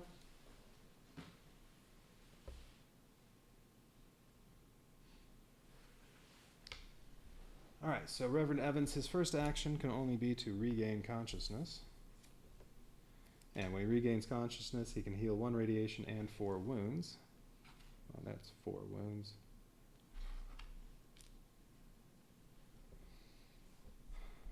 But now he has an injury. What's his injury?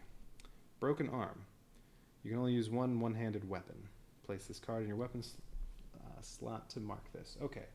Well, what weapon is he going to want to use? Because I know he knows he has to fight water collectors. And right, they have their melee attack. If he uses the shotgun and can do 4 damage, they won't fight back. And he has 2 ammo, so sure. Let's have the shotgun equipped for now. So the knife needs to go in his vehicle.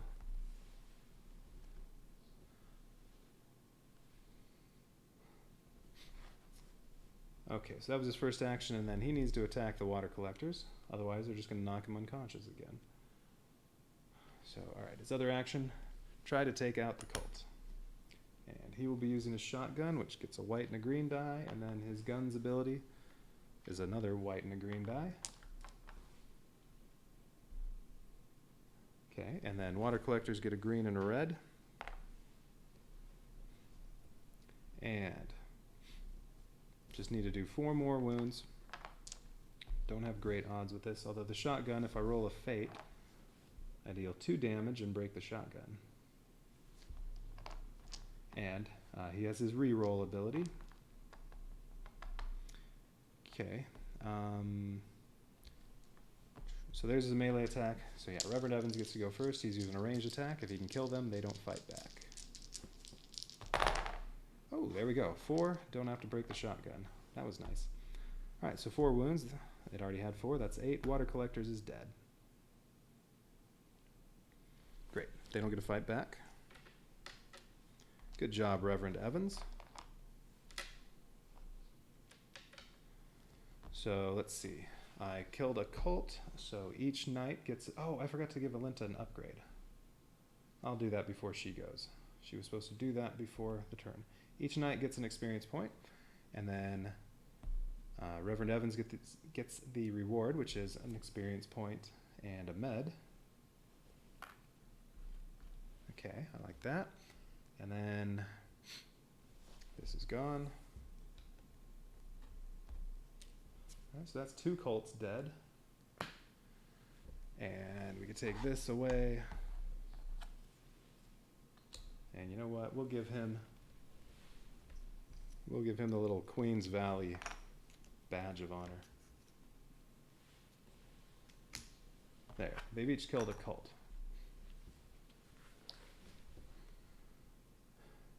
Alright, so what else do I do? Let's get this back out.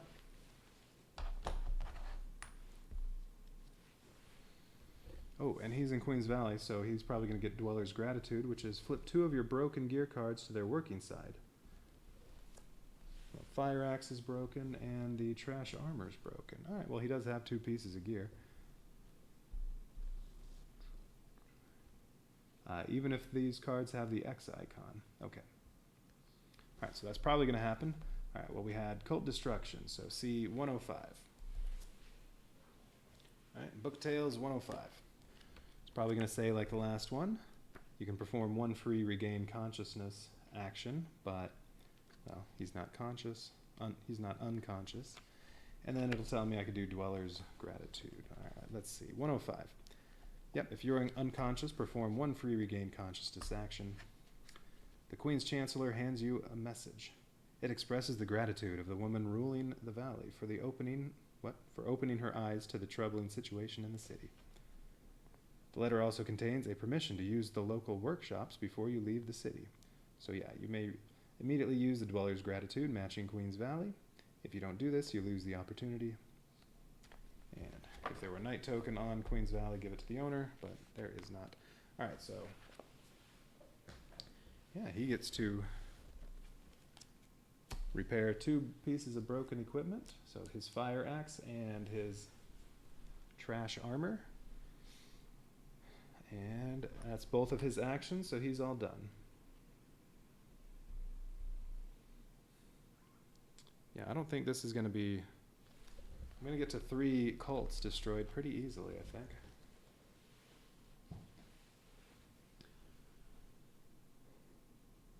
Although it was nice the second cult showed up right here. I got to move there in 1 turn. Alright, take care of that as quickly as I could. Oh, okay, so Alinta, she was supposed to get an upgrade. Since I forgot, technically I think I should be waiting until the next round, but And then Reverend Evans is going to get an upgrade. What should she take? What are her character-specific upgrades?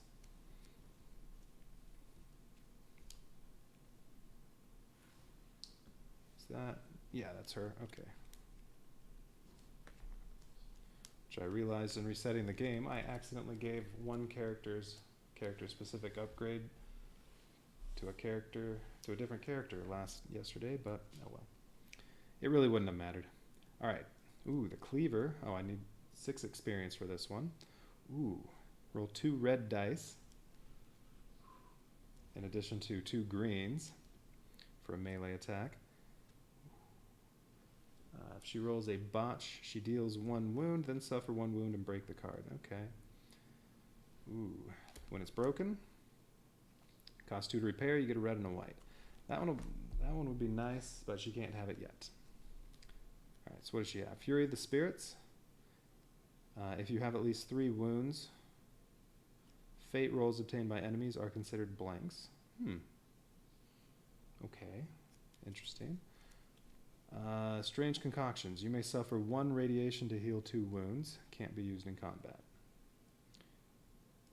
You may suffer 1 contaminated wound to choose and re-roll 1 of your dice.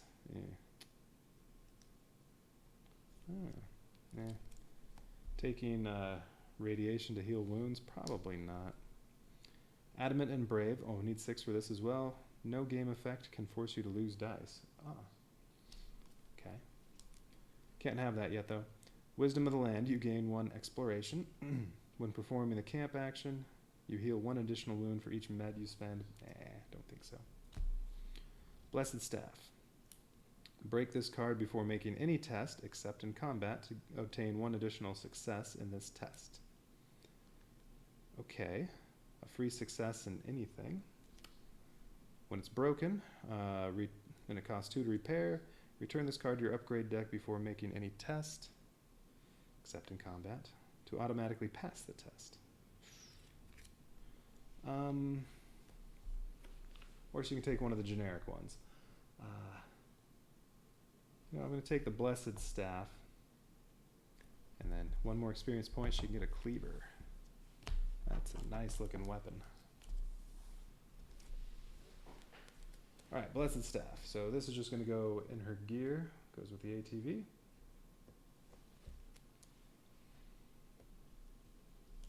Okay, so she got her upgrade. Reverend Evans next round. Well, before the next round starts, he gets an upgrade. So she has her 2 actions. Well, she's performing a city action. Alright, so 1 action is city action. She can visit 2 shops in the city. She's going to go to the Quack, where she can heal 1 radiation and 4 wounds, or remove an injury, but she doesn't have an injury. Reverend Evans will be doing that. Okay, and then she's also going to go to the garage, or the workshop, and repair 1 piece of gear, so she can repair mill feed. Then, when she camps, she can repair 2 radiation and 2 wounds, so that'll be a good one to keep handy. So yeah, she's going to go to the other shop she's visiting in the city, going to the workshop and repairing this. And then her other action, I guess explore. Alright, she's using exploration. So she's going to draw an exploration card. And she gets the reward from the desert, and she has 3 exploration. So if I don't like this, I can draw up to 2 more. Well, in desert, she finds 1 ammo. She really doesn't have much use of ammo, because the pistol's not very good. But her barbed wire club's better, and that cleaver she wants to get is even better. So, alright, she can draw up to 3 cards. 1 ammo again. Well, I can take that, or the next one I draw, I'm stuck with it. I don't want any ammo. I'll take my chances and be stuck with this. It's 1 ammo again, but I also suffer a wound. That's alright. She'll be going to the Quack again anyway on the next round to get rid of the other radiation, and that'll heal all the wounds. So, whatever. The wound doesn't really matter.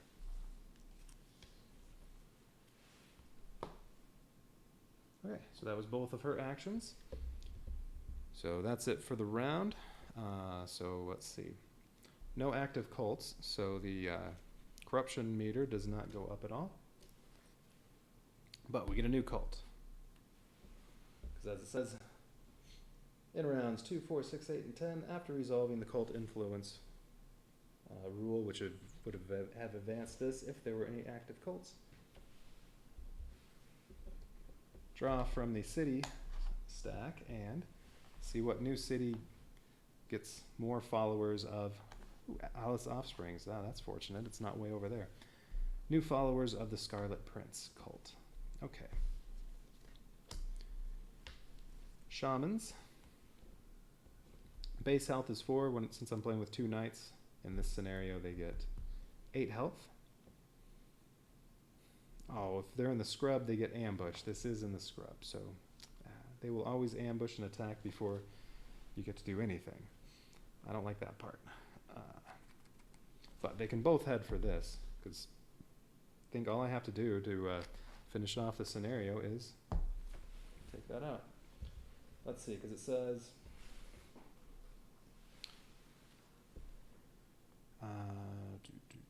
where does it say? Yeah. Goal. Destroy the required number of cults in the cities. 3, 4, or 5 cults for 2, 3, or 4 knights. 2 knights, I only need 3 cults before the Scarlet Prince becomes too powerful. It doesn't say it's, you know, if I've destroyed enough cults, I may read something. So that's really all I have to do. Well, that's lucky. Don't have to go over there. All right. New cult. I have to read text. Let's see. This is in Alice's Offspring. Alice Offsprings. New cult C5. So it's probably going to say something happens if I already had a knight there, which I don't. Otherwise, C36 should just be some flavored text. Yeah. The price for crossing the Great Divide has soared. Hundreds of travelers who cannot afford it are gathering on both sides of the first bridge. That's the first bridge right there, the only place to connect the 2 sides of Australia. They stay calm for now, but soon their patience will run out. All of this because cutters and barges from Alice Offsprings are no longer offering passage between the broken halves of the continent. Has All-Mother Alice also fallen prey to the Scarlet Cult, so notorious of late in the wasteland? Okay. Yeah, I think this one's going to be pretty easy. I don't know. Maybe if I got unlucky and... I'm going to start off with New Sydney had a cult, and then if the next one showed up at one of these, you know, it would take a while to get to one of those, and the corruption meter would move up a bunch, but... this is going to turn out much easier than the easy scenario, easy adventures I did. All right, anyway. Okay, so now it's on round 5. Oh, they each get 2 actions. Those are just the coins I have, not part of the game, that I'm using to remember that I've used actions. All right, Reverend Evans has to go first. He needs to get rid of that injury. So he's doing a city action. Since he's in a city, he can visit 2 of the shops, and one of them he's going to is the Quack. One thing the Quack can do is remove an injury. Or 4 wounds and a radiation, but I can't do both of those, so he'll heal his broken arm. So now he can actually carry that fire axe, if I so choose. Discard pile. And then he gets to visit 1 other shop. Let's see. Well, he doesn't have any broken gear, so I don't need to go to the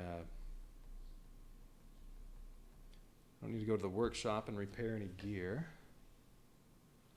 His vehicle has no damage, so I guess he'll also barter. So he's also going to the stalls to barter. So I get to draw 3 pieces of gear.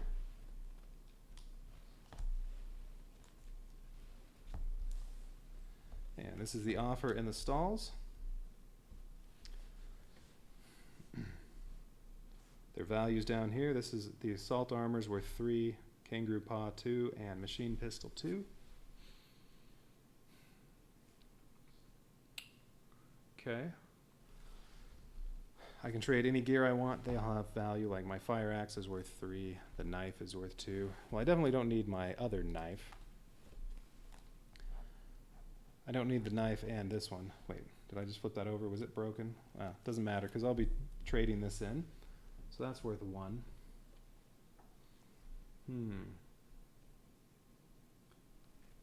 The trash armor is worth 1. It's not very good. Assault armor's 3. Let's see. When it's repaired, and it costs 3 to repair. Unfortunately, he only has 2 repair ability, so you can only repair that in a city. That's too bad. But if it is repaired, you can break it to block 3 wounds. And then when it's broken, you can discard it to block 2 wounds or spend 3 to repair it. Yeah, maybe. Machine pistol. Let's see, roll 1 blue die when it's broken, 2 to repair it, and then a blue and a white when it's working. Oh, that'd be an upgrade from a shotgun. Slightly. I don't know if that's worth buying. Alright, what's the kangaroo paw? Discard this to reroll up to 2 dice in any roll. The new results must be accepted. Or if I repair it, and it's X repair, so only in a city, you can break it to reroll 2 dice. Okay, so if he takes that, well, if he gets it repaired, he can reroll 2 dice twice. That could come in handy. Or I can also get some resources. Ammo, meds, fuel, they're all worth 1. How far is it to get down there?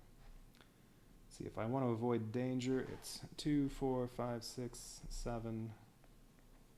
I have to go through that. 9, 11. He does need some fuel. I can get there in 2 turns if I get 2 fuel. So I'm thinking, alright, knife, I can trade that in. At the very least, get 1 fuel in return. I do want another piece of fuel in case I don't find any along the way, so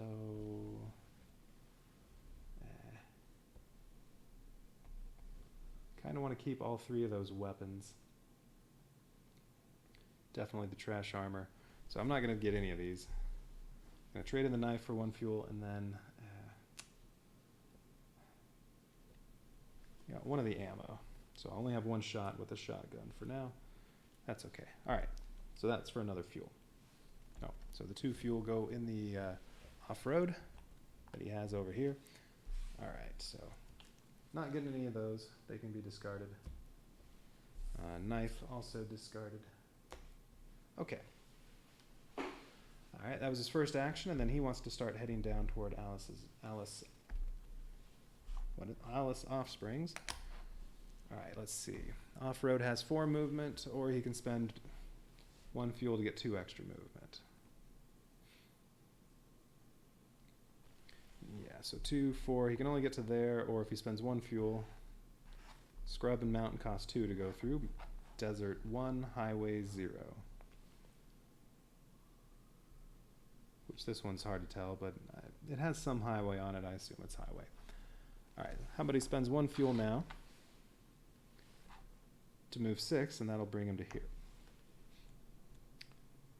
And since he, whoa. When he moved, he had to decide what he wanted equipped, because I'm stuck with it. He's equipping that fire axe, now that he doesn't have a broken arm anymore. Alright, so he's moving out with a fire axe equipped. And he moved, he has to draw a wasteland card for highway. This is for highway and desert. And then resolve it. Usually it's an enemy. Wind chasers. Alright, let's see. Engagement. If you have a heavy vehicle, it suffers 2 vehicle damage. Nope. Off-road is a medium vehicle. If you have a medium vehicle, it suffers 1 damage. Alright, so it does take 1 damage. But it doesn't get wrecked until it takes 5 damage. So that's fine. On a fate roll, on a spade, I take 1 wound. Okay, it rolls a green and a blue. It is a ranged attack. So if I take 4 wounds, he'll get knocked out before he can fight back. Because I'm using a melee attack, I'm using the fire axe. 2 red dice. Nice. When they only have 3 health, should be able to kill it. 2 red dice, and then blades for a melee attack, a green and a white. Alright, yeah, wind chasers should be killed pretty easily. Unless they happen to do 4 wounds, which is not very likely. 1 in 36 chance I get knocked out. Oh no, I have trash armor, I can block 1. Alright, so wind chasers goes first for the ranged attack. How would I say? Fate is 1, so 3 wounds. I can just take that or block 1. You know what, I'm just going to take all 3, because he'll just rest and use some meds for those. So he's not going to block anything, and then he's not knocked out. So, Reverend Evans gets to roll with the fire axe. Alright, he rolled 5 successes. Didn't get any fates or botch rolls, so we don't have to worry about that. Oh, right, I forgot about that. With the fire axe. Yeah, if he had rolled a botch, not only does that break the weapon, he would suffer a wound. But he does have his special ability that he gets to re-roll once per round. So well, I could have maybe avoided that, but I wasn't thinking about that. I really should have used the trash armor just in case. Oh well. It didn't bite me for forgetting to do that. So wind chasers are dead. They only have 3 health. So he gets a piece of gear and fuel as a reward. All right, Reverend Evans is doing well with his rolls. An AK. So it has full auto, which I forgot exactly what that does because I've never used it. Okay, so you got an AK. It's broken. Even broken, though, it gets a blue and a green die. That's pretty good. But he can't repair it. It's a blue and a red when it's repaired. Ooh, and you get to ignore 1 botch roll. That's a nice gun. He only has 1 ammo. All right. Let me refresh myself on exactly how full auto works.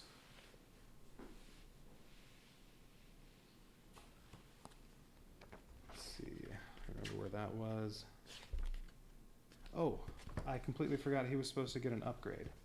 Shoot. That could have helped him. Oh well. He'll take it later. All right, full auto. You may spend 1 ammo to choose and re-roll any of the dice. Resolve after rolling dice. Okay, all right. So, yeah, he can roll, and then if he doesn't like his roll, he can spend 1 extra ammo to re-roll whatever dice he wants.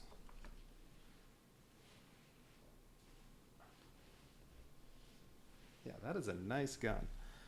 All right, but it's currently broken, and it's in his off-road. And I'm going to grab the upgrade cards and put them in front of me so I don't forget this time to do an upgrade. Let's see, his character-specific ones are over here somewhere. No, that's not him. No, there they are. Yeah, he had the face hugger yesterday when I used him. Alright, so I have to remember to upgrade. No experience or anything though. Alright, so he got his gear, he got his fuel. That's gone. Okay. And he took his wounds. Everything's good. So that was his second action. He's all done.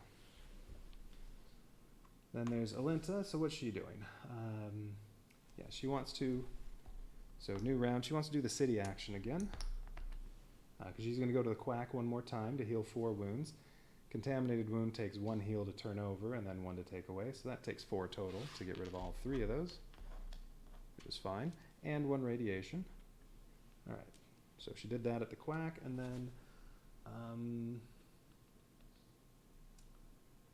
should probably repair the ATV. 1 more damage to it, and it's getting wrecked. So she's also visiting the garage, and I forgot how much I get to repair in the garage. I think it's 3. Yeah, 3 damage to there, or you can remove a malfunction. All right. And now it's time for her to move out. So she also wants to make her way toward Alice Offsprings. Let's see. If I go this way, I avoid that nasty radiation. And these craters, you can't move through those areas. Let's see, so it would cost, no, that's 0 and then 1, that costs 2, so 1, 3, 4, 5, 6, 8, 9, 10, 12 to get there. Let's see, she has 5 movement, so she just gets 1 piece of fuel along the way. She can get there in 2 turns. But she's just moving this turn and then, well, okay. Yeah, we'll see. All right. But it's going to take about 5 turns or so for the corruption meter to reach 15. So I'm really not worried about getting there in a hurry. All right, so she's moving 5. So go this route and go this way and do 1, 3, 4, 5. All right, but if she does that, she goes through 3 threat tokens.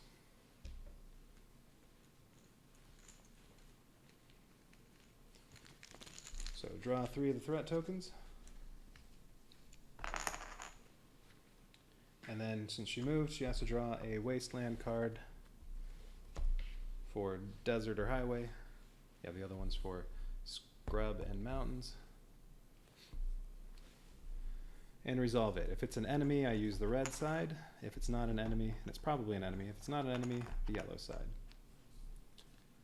Oh, it's not an enemy. So I have to do the yellow side, which is I lose a resource. Let's see. Oh, she doesn't care about her ammo. So, there. Lose a resource. Vehicle takes 2 damage. Good thing I just repaired it. And then I get -1 success on any rolls that happen because of this.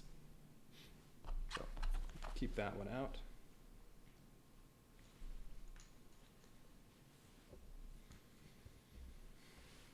And then these encounter cards, there aren't very many of those. Encounter D, we just have to look at the plot sheet. Ending the prints, it says on here, if I ever draw D, I have to read 38.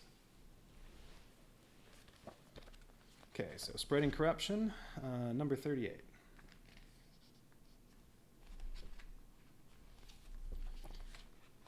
A group of wanderers has taken a break at the old petrol station. Some are roasting meat, others are pitching tents, and in front of the building a small group is watching a bloke playing 3 cups on a plywood board supported by bricks. Alright, so now I have to choose. I watch the players, and then I just read another entry. Crooks like this one are a scourge. Time to take out the trash.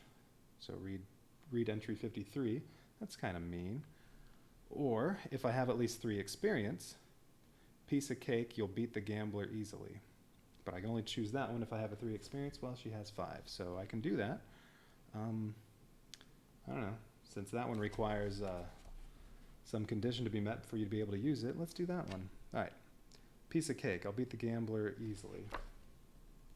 That'll probably require some sort of test where I roll some dice, but I have -1 success.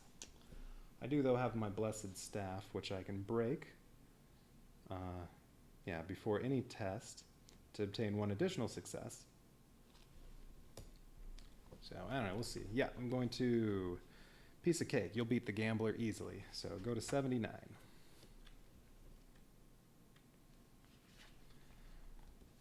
Left, right, left, center. What an amateur. You could beat him with your eyes closed. You point at the right cup. If you could see his face right now, you collect your winnings. Oh, I don't have to do a roll. Ha. Gain 1 ammo, then choose. You continue playing or you leave happy with your reward. So I could try to get more. Although, yeah, this could affect me here, that -1 success. Yeah, why not? Let's keep playing. C26.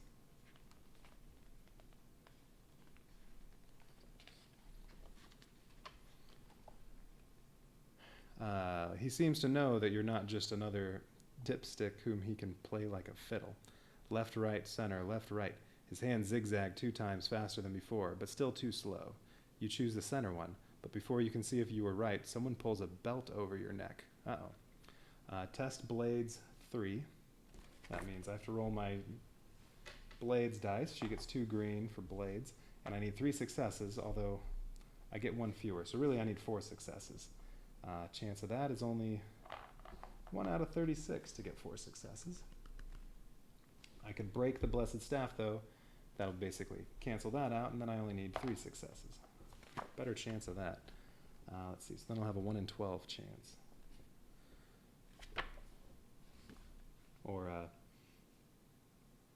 no, 1 in 9 chance. But it said more. Let's see. If you are equipped with a knife or the machete, you get 2 additional successes. Oh.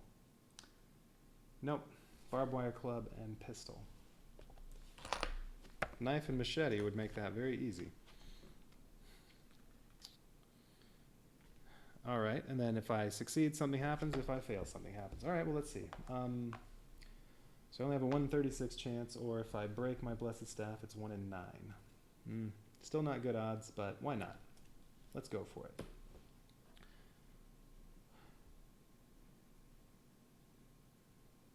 So I need 3 successes. Oh, the 1 in 9 chance succeeded.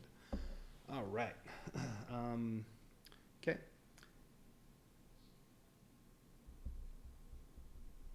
Or was it 2 and 9? I'm not going to worry about it. All right, so that was a success. So if I succeed, you snatch the belt and hit back blindly with your elbow. Cheaters, shouts someone in the crowd. A brawl breaks out with most of the people fighting on your side. Everything ends with a mass looting. Before you manage to reach the gambler's stall, only junk is left there. Draw 1 gear card, but suffer 2 wounds. That's okay. All right, so 2 wounds, and then I get a piece of gear. Maybe she can get some armor. Oops, I just drew 2 gear cards. No, I drew 3. There, put those back. Okay, Molotov cocktail. Ooh, this is new. And then did it say anything else? 26. Nope. And then the other one is if I fail. Okay. Molotov cocktail. And whenever you find gear, unless it's something like you get it from an upgrade, like Reverend Evans could do in a minute, whenever you find gear, it always starts off broken. Although this only costs 1 to repair. So if she camps at some point, she could camp right now, she could repair this and the cricket pads. Anyway, advance. Roll 1 blue die and apply its result. If you obtain botch, suffer 1 wound, then discard this card. So advance, that's just after the ranged attack, before the melee attack, before those happen, you can do this in between. So potentially kill an enemy before they have a chance to fight back. All right, if it's repaired, roll 1 red die and apply its result, then discard this. Okay.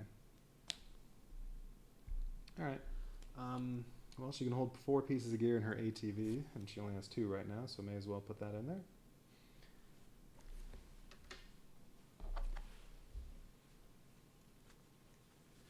Okay. Well, that was fun.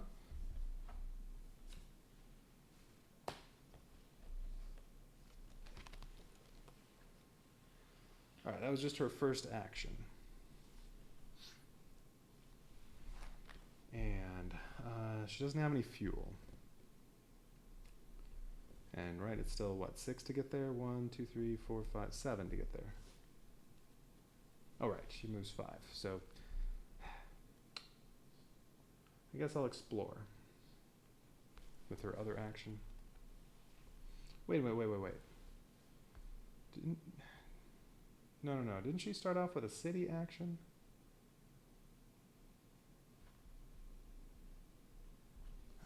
Was that both actions?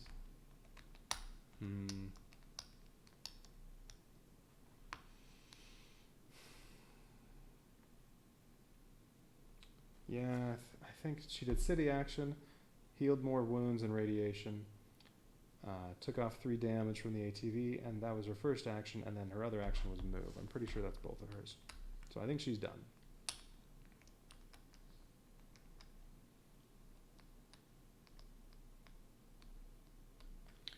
Okay. All right, so that's the end of the round. Okay, that was round 5. So we don't get new cult members yet. There's 1 active cult, so this goes up 1. And this is going to go up to the next round, and then...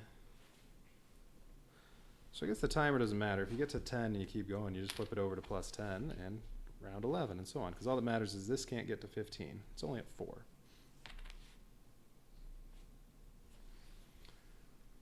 All right, but before the round starts, Reverend Evans needs his upgrade. And then he's probably going to... Before he gets here, he's going to camp. Well, let's see. What upgrade does he want? Face Hugger. When testing survival, you gain 1 white die. You can break this card to prevent up to 2 contaminated wounds or 1 radiation. Okay. And this is a piece of armor, but you wear it in addition to armor. So it doesn't, you can wear the trash armor and this. And cricket pads, and a spiked helmet. Or if it goes in the vehicle, well no, it's just equipped all the time. Okay. When it's broken, it said to break it. Yeah, you can break it, and then it only costs 2 to repair, and, well, while this is broken, just whenever you suffer any contaminated wounds, you suffer 1 fewer. Okay. I don't want Rosary of All Faiths. I did not like that. Smite the Unclean. When fighting against any of these 3 types of enemies, one of them is the one that's making all these the cult members. When fighting one of those enemies, you may suffer 1 wound to obtain 1 additional spade, 1 additional fate. What does fate do on this? Deal 1 damage. What about these? What if you've got the AK fixed? Well, I can't get the AK fixed. Well, doesn't do anything. Shotgun. Deal 2 damage, but you have to break it. Well, that'd be some good, quick, extra damage. Ooh, with that, could potentially wipe out the shamans in 1 turn.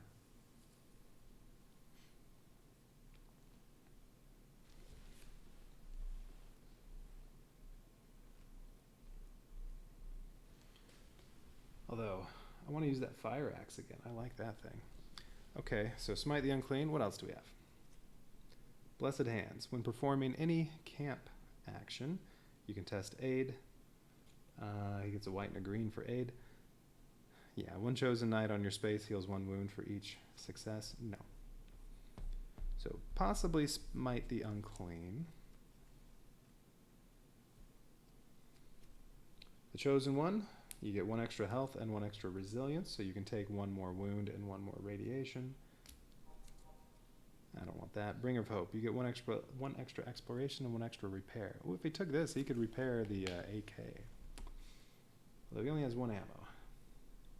So you can do some preparation before going here and use that AK. What does it do when it's repaired? A red and a blue, and it has full auto, so you can re-roll stuff by spending ammo.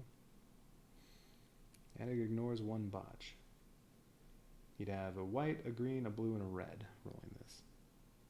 It's 2-handed just like the fire axe. Okay.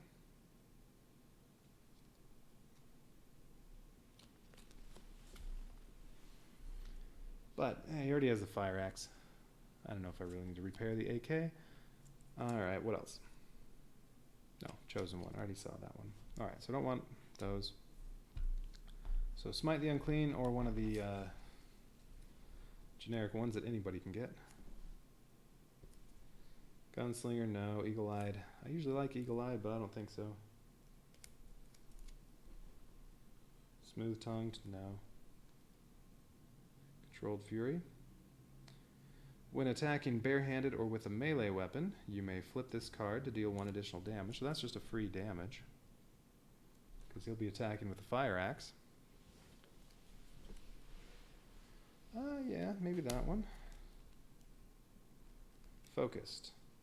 When testing any skill, flip this over to re-roll 1 die, and then, well, the other side, at some point you can flip it back. Okay. You know what? I think I'll take Controlled Fury. Alright, so he hits Controlled Fury. He can flip it over to do 1 extra damage.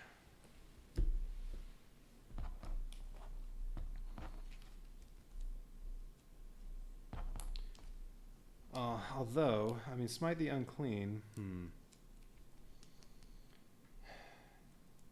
it could be, maybe it tells me I still need to, once I kill 3 cults, maybe it says, alright, now you have to go out and kill all the rest of them, but the corruption doesn't keep going up. I don't know. Or 3 cults could be the end of it. It said this one was only a 2-hour adventure, so. No, I think it's probably going to be over when I kill them, so yeah, let's stick with the one I chose. There.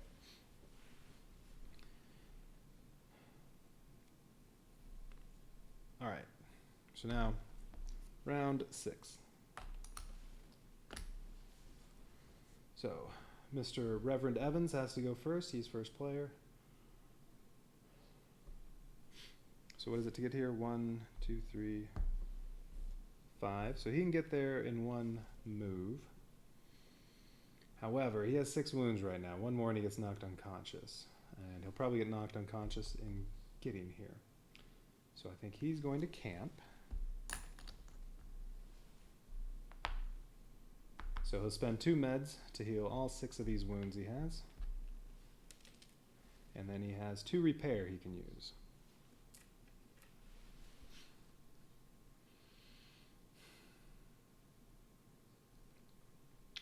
So let's see. The only thing that's broken is the AK, and it costs 3 repair. So he can't repair anything other than he can spend 1 of his repair removing 1 damage. The only piece of damage from his vehicle. All right. So he camped, and then, well, if I move here, if I'm there at the, if he's there at the end of the round, knights take 4 wounds. So he'll take 4 wounds, but then he's already there ready to go. If Alenta can also get there, they can split up those 4 wounds between them.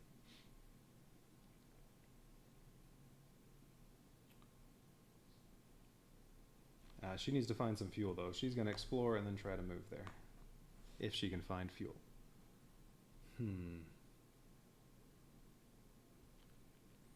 Yeah, let's go ahead and just move here now. All right, so it's 1, 2, 3, 4, 5. So that'll cost 1 fuel, and he's going through 1 threat marker. Yeah, he has 4 movement. 1 fuel will give him 6 movement. That's enough to get there. So this is his second action. All right, 1 threat token, and then I have to draw a Scrub Wasteland card and resolve that.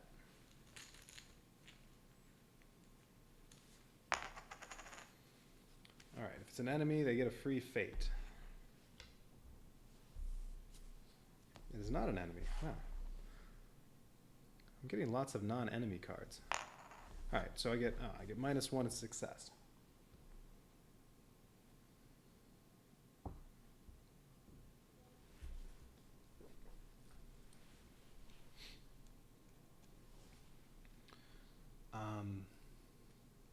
What does Blessed Staff do? I mean, this is hers, not his, but I'm trying to remember what this did when it's broken.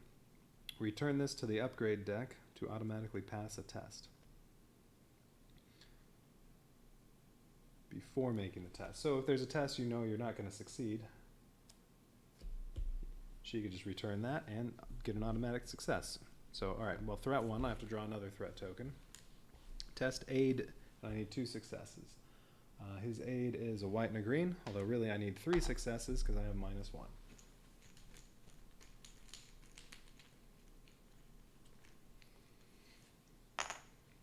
And 2 vehicle damage. All right, well, that's not too bad.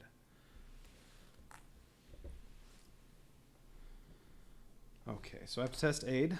I need 2 successes. Crash. If you have at least 5 wounds, I do not, your vehicle suffers 2 damage. Okay, so test aid. Yeah, I need really 3 successes. If I pass, I get 2 experience. All right. If I fail, keep this card. Place on it the number of wound tokens equal to the number of missing successes. Whenever you would perform the explore action, all right, discard 1 token from this card instead. So you have to explore to get rid of 1 of the tokens on here. Discard this card when it has no tokens or when you become unconscious. All right. So this makes exploring a wasted action some number of times, however many successes you're missing. At most 2. Okay. If I fail, it's all right. He's not going to be doing any exploring. I just want to kill the shamans. I'm already at the city. So, whatever. If I fail this, it's not a big deal. All right, so you got, well, 0 successes because of the -1, so I get 2 tokens on here. All right, so the next 2 times that Reverend Evans tries to explore, he doesn't get to explore. He just takes off 1 of those instead. All right, we'll just put that there. Alright, that's not a big deal.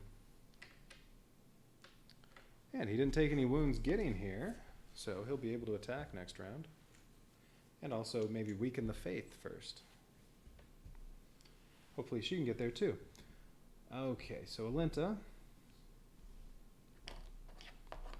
Yeah, right, it's 1, 2, 3, 4, 5, 6, 7.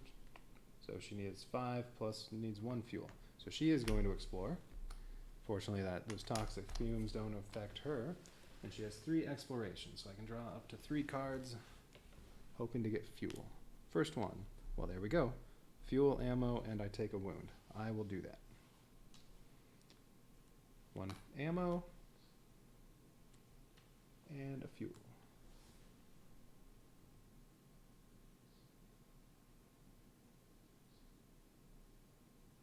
Although the ammo's not useful.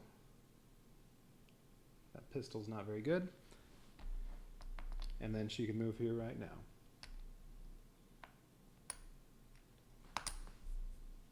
Okay. So now she can spend that ammo for her second action and move to here. So she'll join him at Alice Springs. She started there, so she went through a contaminated wound spot. That's too bad. So now she has a contaminated wound. It only counts as 1 wound, it's just it takes 2 to heal it. Let's see, mill feed can heal some radiation and wounds. Okay. But that's only when you camp. Alright, so they're both there. End of round 6. So since they're on this city, well, first of all, there's 1 active cult, so this goes up 1. And they're on a city with an active cult, so the active cult deals 4 wounds. They can split it up however they want. Alinta already has 4 wounds. I'm thinking I just give 4 to Reverend Evans. Alright, he'll take 4 wounds.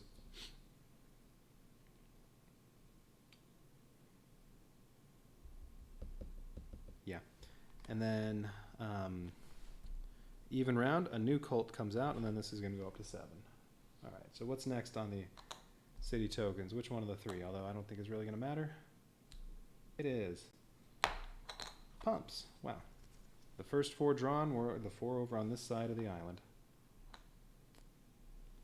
Alright, so pumps. Well, who are the cult members there? Lords of Tomorrow.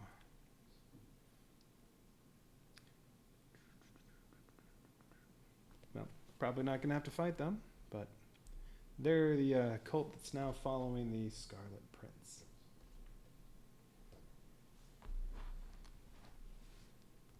Alright, but I'm supposed to read new text. Okay, let's see. Where's that? Pumps.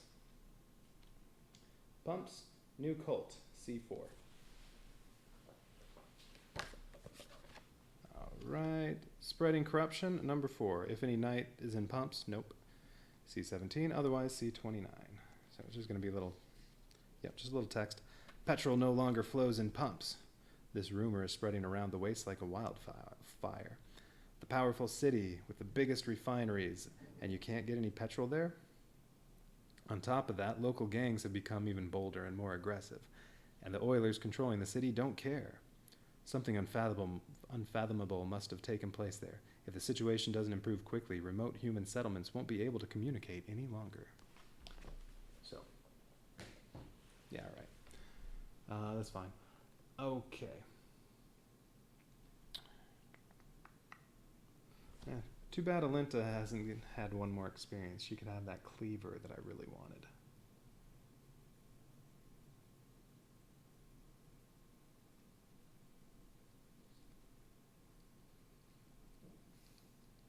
Now, here's what I can do. Reverend Evans could perform a camp action, and since they're on the same spot, what happens when they camp together? I think they can trade stuff. Let's see.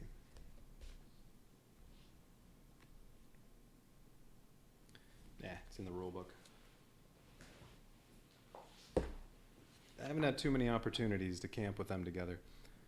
Sharing space with other knights. When at least 2 knights are in the same space of the board, place a camp marker on their space. Whatever. 2 can fit on the same space. You're supposed to put the knights up here and then place a camp marker to show where they are. But it's fine with 2. Trade. So let's see. If one of the knights on the camp space performs the camp action, in addition to normal activities, you can trade. Trade gear, cards, and or resources with any other knights. And when you repair and use special abilities, you can repair the other. Oh, you know what? In the last adventure, I was having them use meds on each other when they camp. I don't know if they're able to do that. It says the knights may use their repair to flip gear cards belonging to other knights or vehicles, or their other, repair gear and vehicles belonging to other knights. It does not say you can use meds on another knight.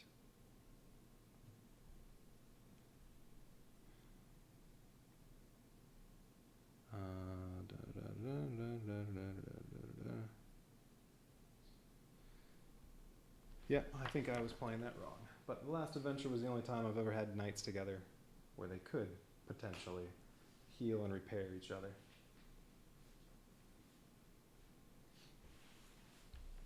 Alright, anyway.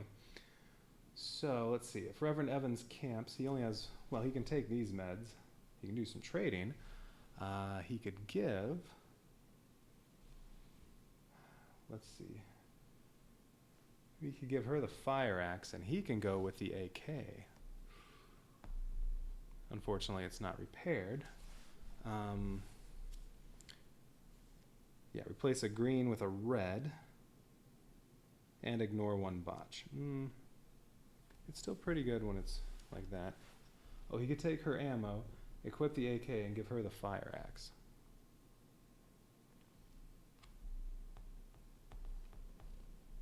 You know what? That sounds pretty good. Alright, so they're gonna... Alright, so his first action, he's going to camp. In his camp action, they can do some trading. So he's going to take some ammo from Melinta.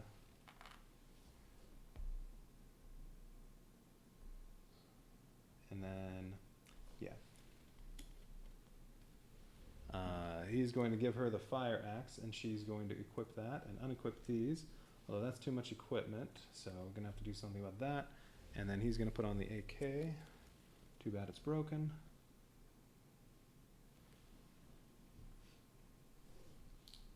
And then, alright, so she only has 4 capacity in there. It's alright, just give something away. Alright, so Molotov cocktail, and this is not something you have to have equipped to use. Pistol? Yeah, sure. Give him the pistol. Alright, so they did their trading, and then he is going to spend his med, he may as well, to heal 3 wounds. If they could heal each other, he would also take her 2 meds and heal her with his healing time, but nope, I don't think you're able to do that. Alright, so that was his first action, and then he's going to attack the shamans. Okay, so they need to take 8 wounds to be defeated, but if you don't defeat them in 1 round, they keep their wounds, unlike most enemies. Alright, so green, green, blue.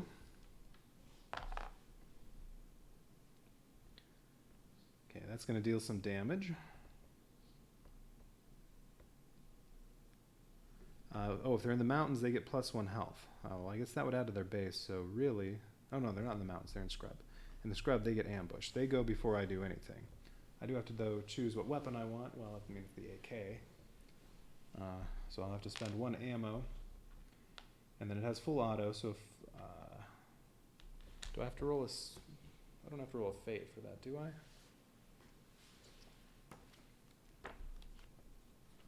Full auto. No. This combatant may spend 1 ammo to choose and reroll any of their dice. It doesn't say limit once, so I guess you could spend a bunch of ammo and keep re-rolling as many dice as you want. Alright, so he's going to get blue and a green, and then guns a green and a white.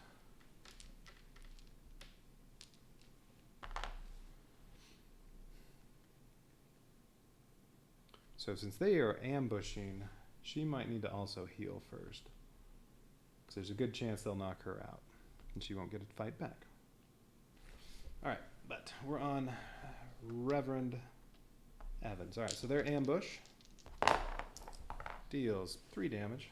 Yeah, it's not too bad for 2 greens and a blue. I can block 1 with a trash armor. Sure, why not? So, take 2 wounds, and this got broken.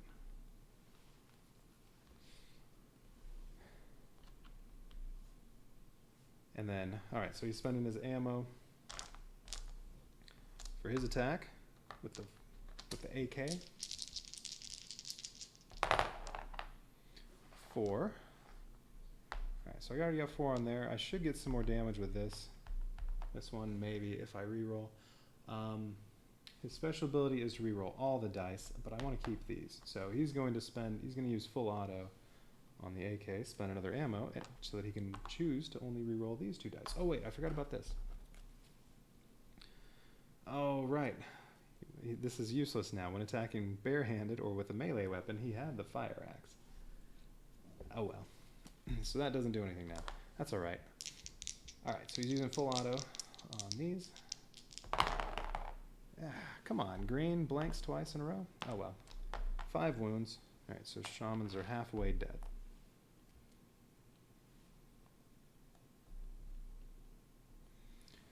Alinta, with those 2 red dice and 2 greens, she gets to roll. Good chance she can finish them off. Alright, so he got his wounds. We're all good. Well, they'll be rolling those again. May as well leave those out. Alright, Reverend Evans is all done. So Alinta, yeah. 3 more wounds and she's unconscious. So she's going to also camp and spend her 2 meds. Healing, well, it costs 5 to heal those. 2 meds gives you 6.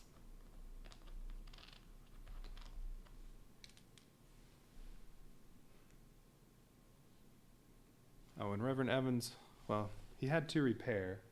I guess he also could have repaired the pistol that he just didn't bother. Wait. What does she have that's broken? The Molotov cocktail and the... Well, yeah, she only has 2 worth of stuff to repair. Oh no, and the Blessed Staff. Well, since I forgot, I'm not going to have him repairing of her stuff. That would be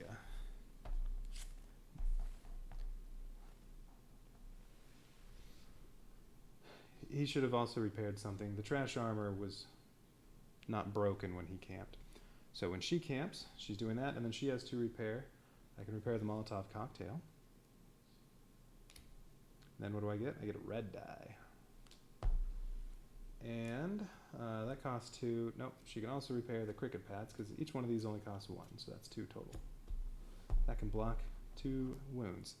Actually, well, never mind. Alright, now, between the fire axe and the Molotov cocktail, she should easily be able to finish them off. Alright, so now she's going to attack them with the fire axe. 2 reds. Melee ability, blades, 2 greens. Only have to deal 5 wounds. And yeah, I'm sure I'll be using the Molotov cocktail. That's between ranged attack and melee attack, although ambush comes first. So I have to do that before I roll. Ambush. Well, it's impossible for them to deal 7 damage, so fine. Fate, 2 wounds, so 4 wounds total. Although I can block 2 with the cricket pads, so there, 2. Huh. So you know what? I didn't even need to camp. Oh, no, the cricket pads were broken, so I needed a camp to repair those. Alright. So now before she rolls her fire axe, I can do this, roll 1 red die and apply its result. But if I get a botch, I suffer 1 wound and discard it. Although, oh, she's not the one that can ignore botches. Alright. Well, 1. It's better than nothing. At least I didn't take a wound myself. let's see. I guess there would have been 2 failures on this. That would have just been nothing. And this would have been 1 wound to me. So, all right. All right, well, they took 1 wound. This is gone. So that's discarded. And then now she gets her fire axe roll and only has to do 4 damage. Actually, 3. She can take a wound to deal 1 more damage. Well, there's 5. And what does a fate do? Deal 1 damage. So that's already 6.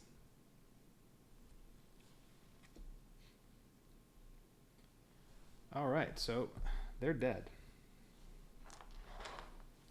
That is 3 cults destroyed. Now, cult is destroyed. Each character gets an experience. And then she gets the rewards, since she defeated them, 1 experience point and 1 ammo. And she'll get an upgrade if this keeps going. She can get that cleaver and give the fire axe back to Reverend Evans. And they can both have some nice weapons that deal that roll 2 red dice, because that's what the cleaver does too. But I think it's over. Let's see. Well, we'll look at destroyed cult. Where am I? Alice Offsprings. I really wanted to do weakened faith, but she needed to heal first. Well, so did he. They both needed to heal first. Wanted to see what happens when you weaken faith, but oh well. Anyway, Alice Offspring. Cult Destruction C95. I'm sure it's going to say like the other ones. Dweller's Gratitude Transit. Place your night figure on any space bordering the ocean. Ooh. Not treated as moving. So, I mean, that's where the next cult is. So she could immediately go right up there. Which she is going to move up there just in case this continues. And then Reverend Evans can make his way over here if I have to, but I don't think I'm going to have to. All right. Oh, what did that say to read? 95.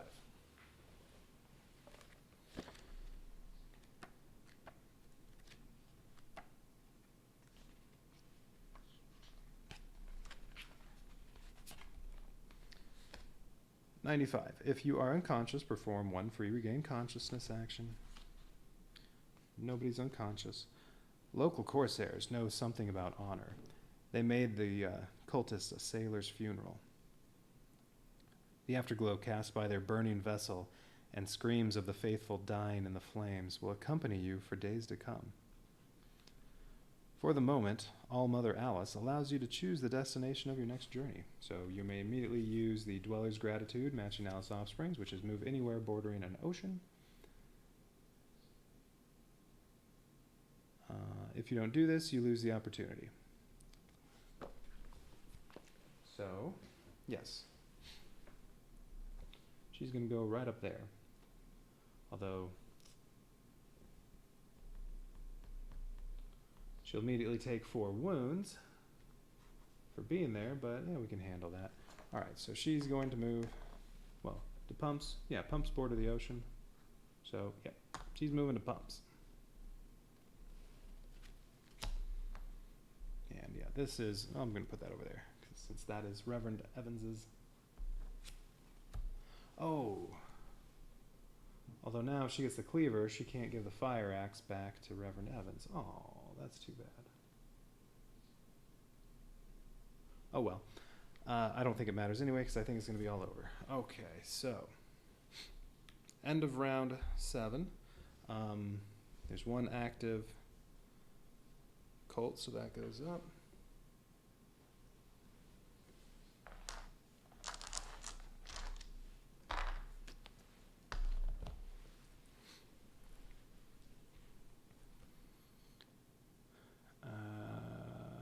Where does it say? Oh, that's where it says. So, wait. Goal. Did it say something at the setup on what I do once I reach that? Doesn't say on here what happens now. I have 3 destroyed cults.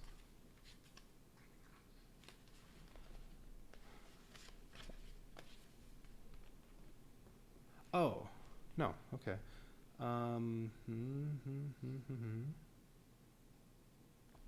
so now what? Do I keep going? Let's see. Let's read through this whole thing. This doesn't say what to read if you ever make it. If you just, oh, here we go. If you destroy the required number of colts in the cities before this happens, C-150. Okay, there we are. Thought it said somewhere. All right, so spreading corruption, number 150. Oh, if the special card number 11 is in the game, C80. Nope. I wonder. I bet that's the Scarlet Prince. Otherwise, C110. Okay. Maybe I'm not done.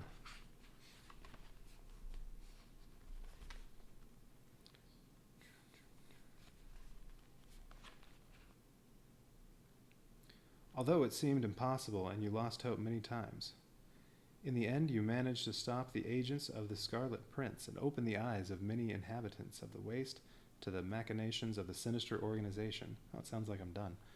Give an example of cooperation for the good of all. You gave hope to your fellow survivors. At some point, they started eliminating the cult acolytes and destroying all reserves of the Scarlet Petal on their own. On the other hand, you will never know if the Scarlet Prince was just an imaginary creature, a mere tool in the hands of the cult leaders, or maybe taking the drug gave access to some strange reality where he could physically exist. The Knights win. Resolve all epilogue entries noted in the Outback Chronicles. It never told me to note anything in the Outback Chronicles. Huh.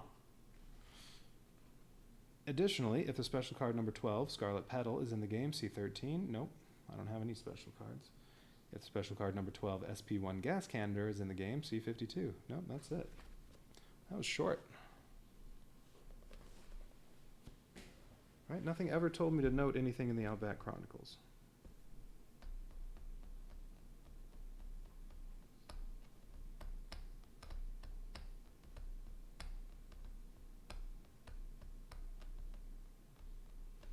And what never showed up? Well, pumps I didn't get to do there. What is their dweller's gratitude? New ride. You can exchange your vehicle for another vehicle.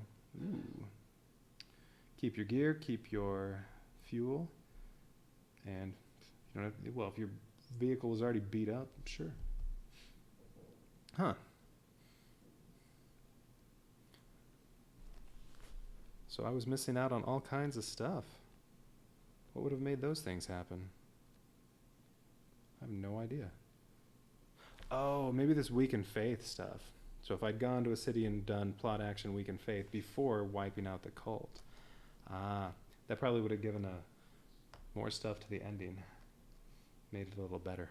Okay, I bet that's what it was. But corruption meter was only up to 6. All right, well, next time I play this one, although I succeeded, so I'm not going to stream it again, but next time I play this adventure, I'm going to try to weaken faith in all the cities.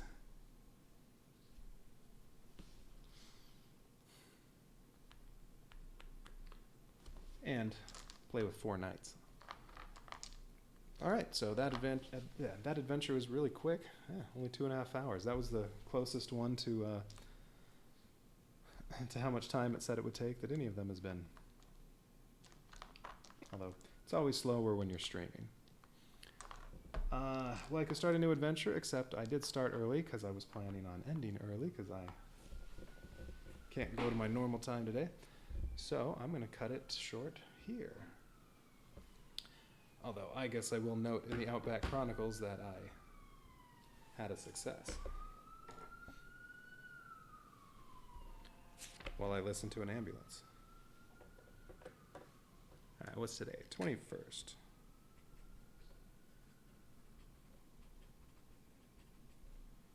Spreading corruption. Yeah, it never once told me to note anything in the Outback Chronicles. That was weird. That's the first time that has happened. All right, so this was Spreading Corruption. I had, who did I have? Alinta and Reverend Evans. They kicked ass. they just annihilated everything, and at the end, no injuries, no malfunctions. All that ever happened, Reverend Evans had one injury, but he healed it at the Quack. All right, so it was Alinta, Reverend Evans, no entries ever, and success. All right. Okay, so that's another adventure in the books. I'm not going to start another one today, but what is next? So that was one of the medium ones. So the next one I'm going to do is that one. Yeah, this one right here. So tomorrow I'll try to go through Awakening.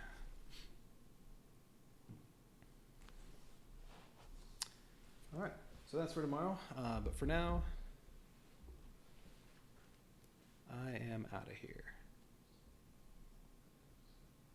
If I can find my mouse. All right, see you tomorrow.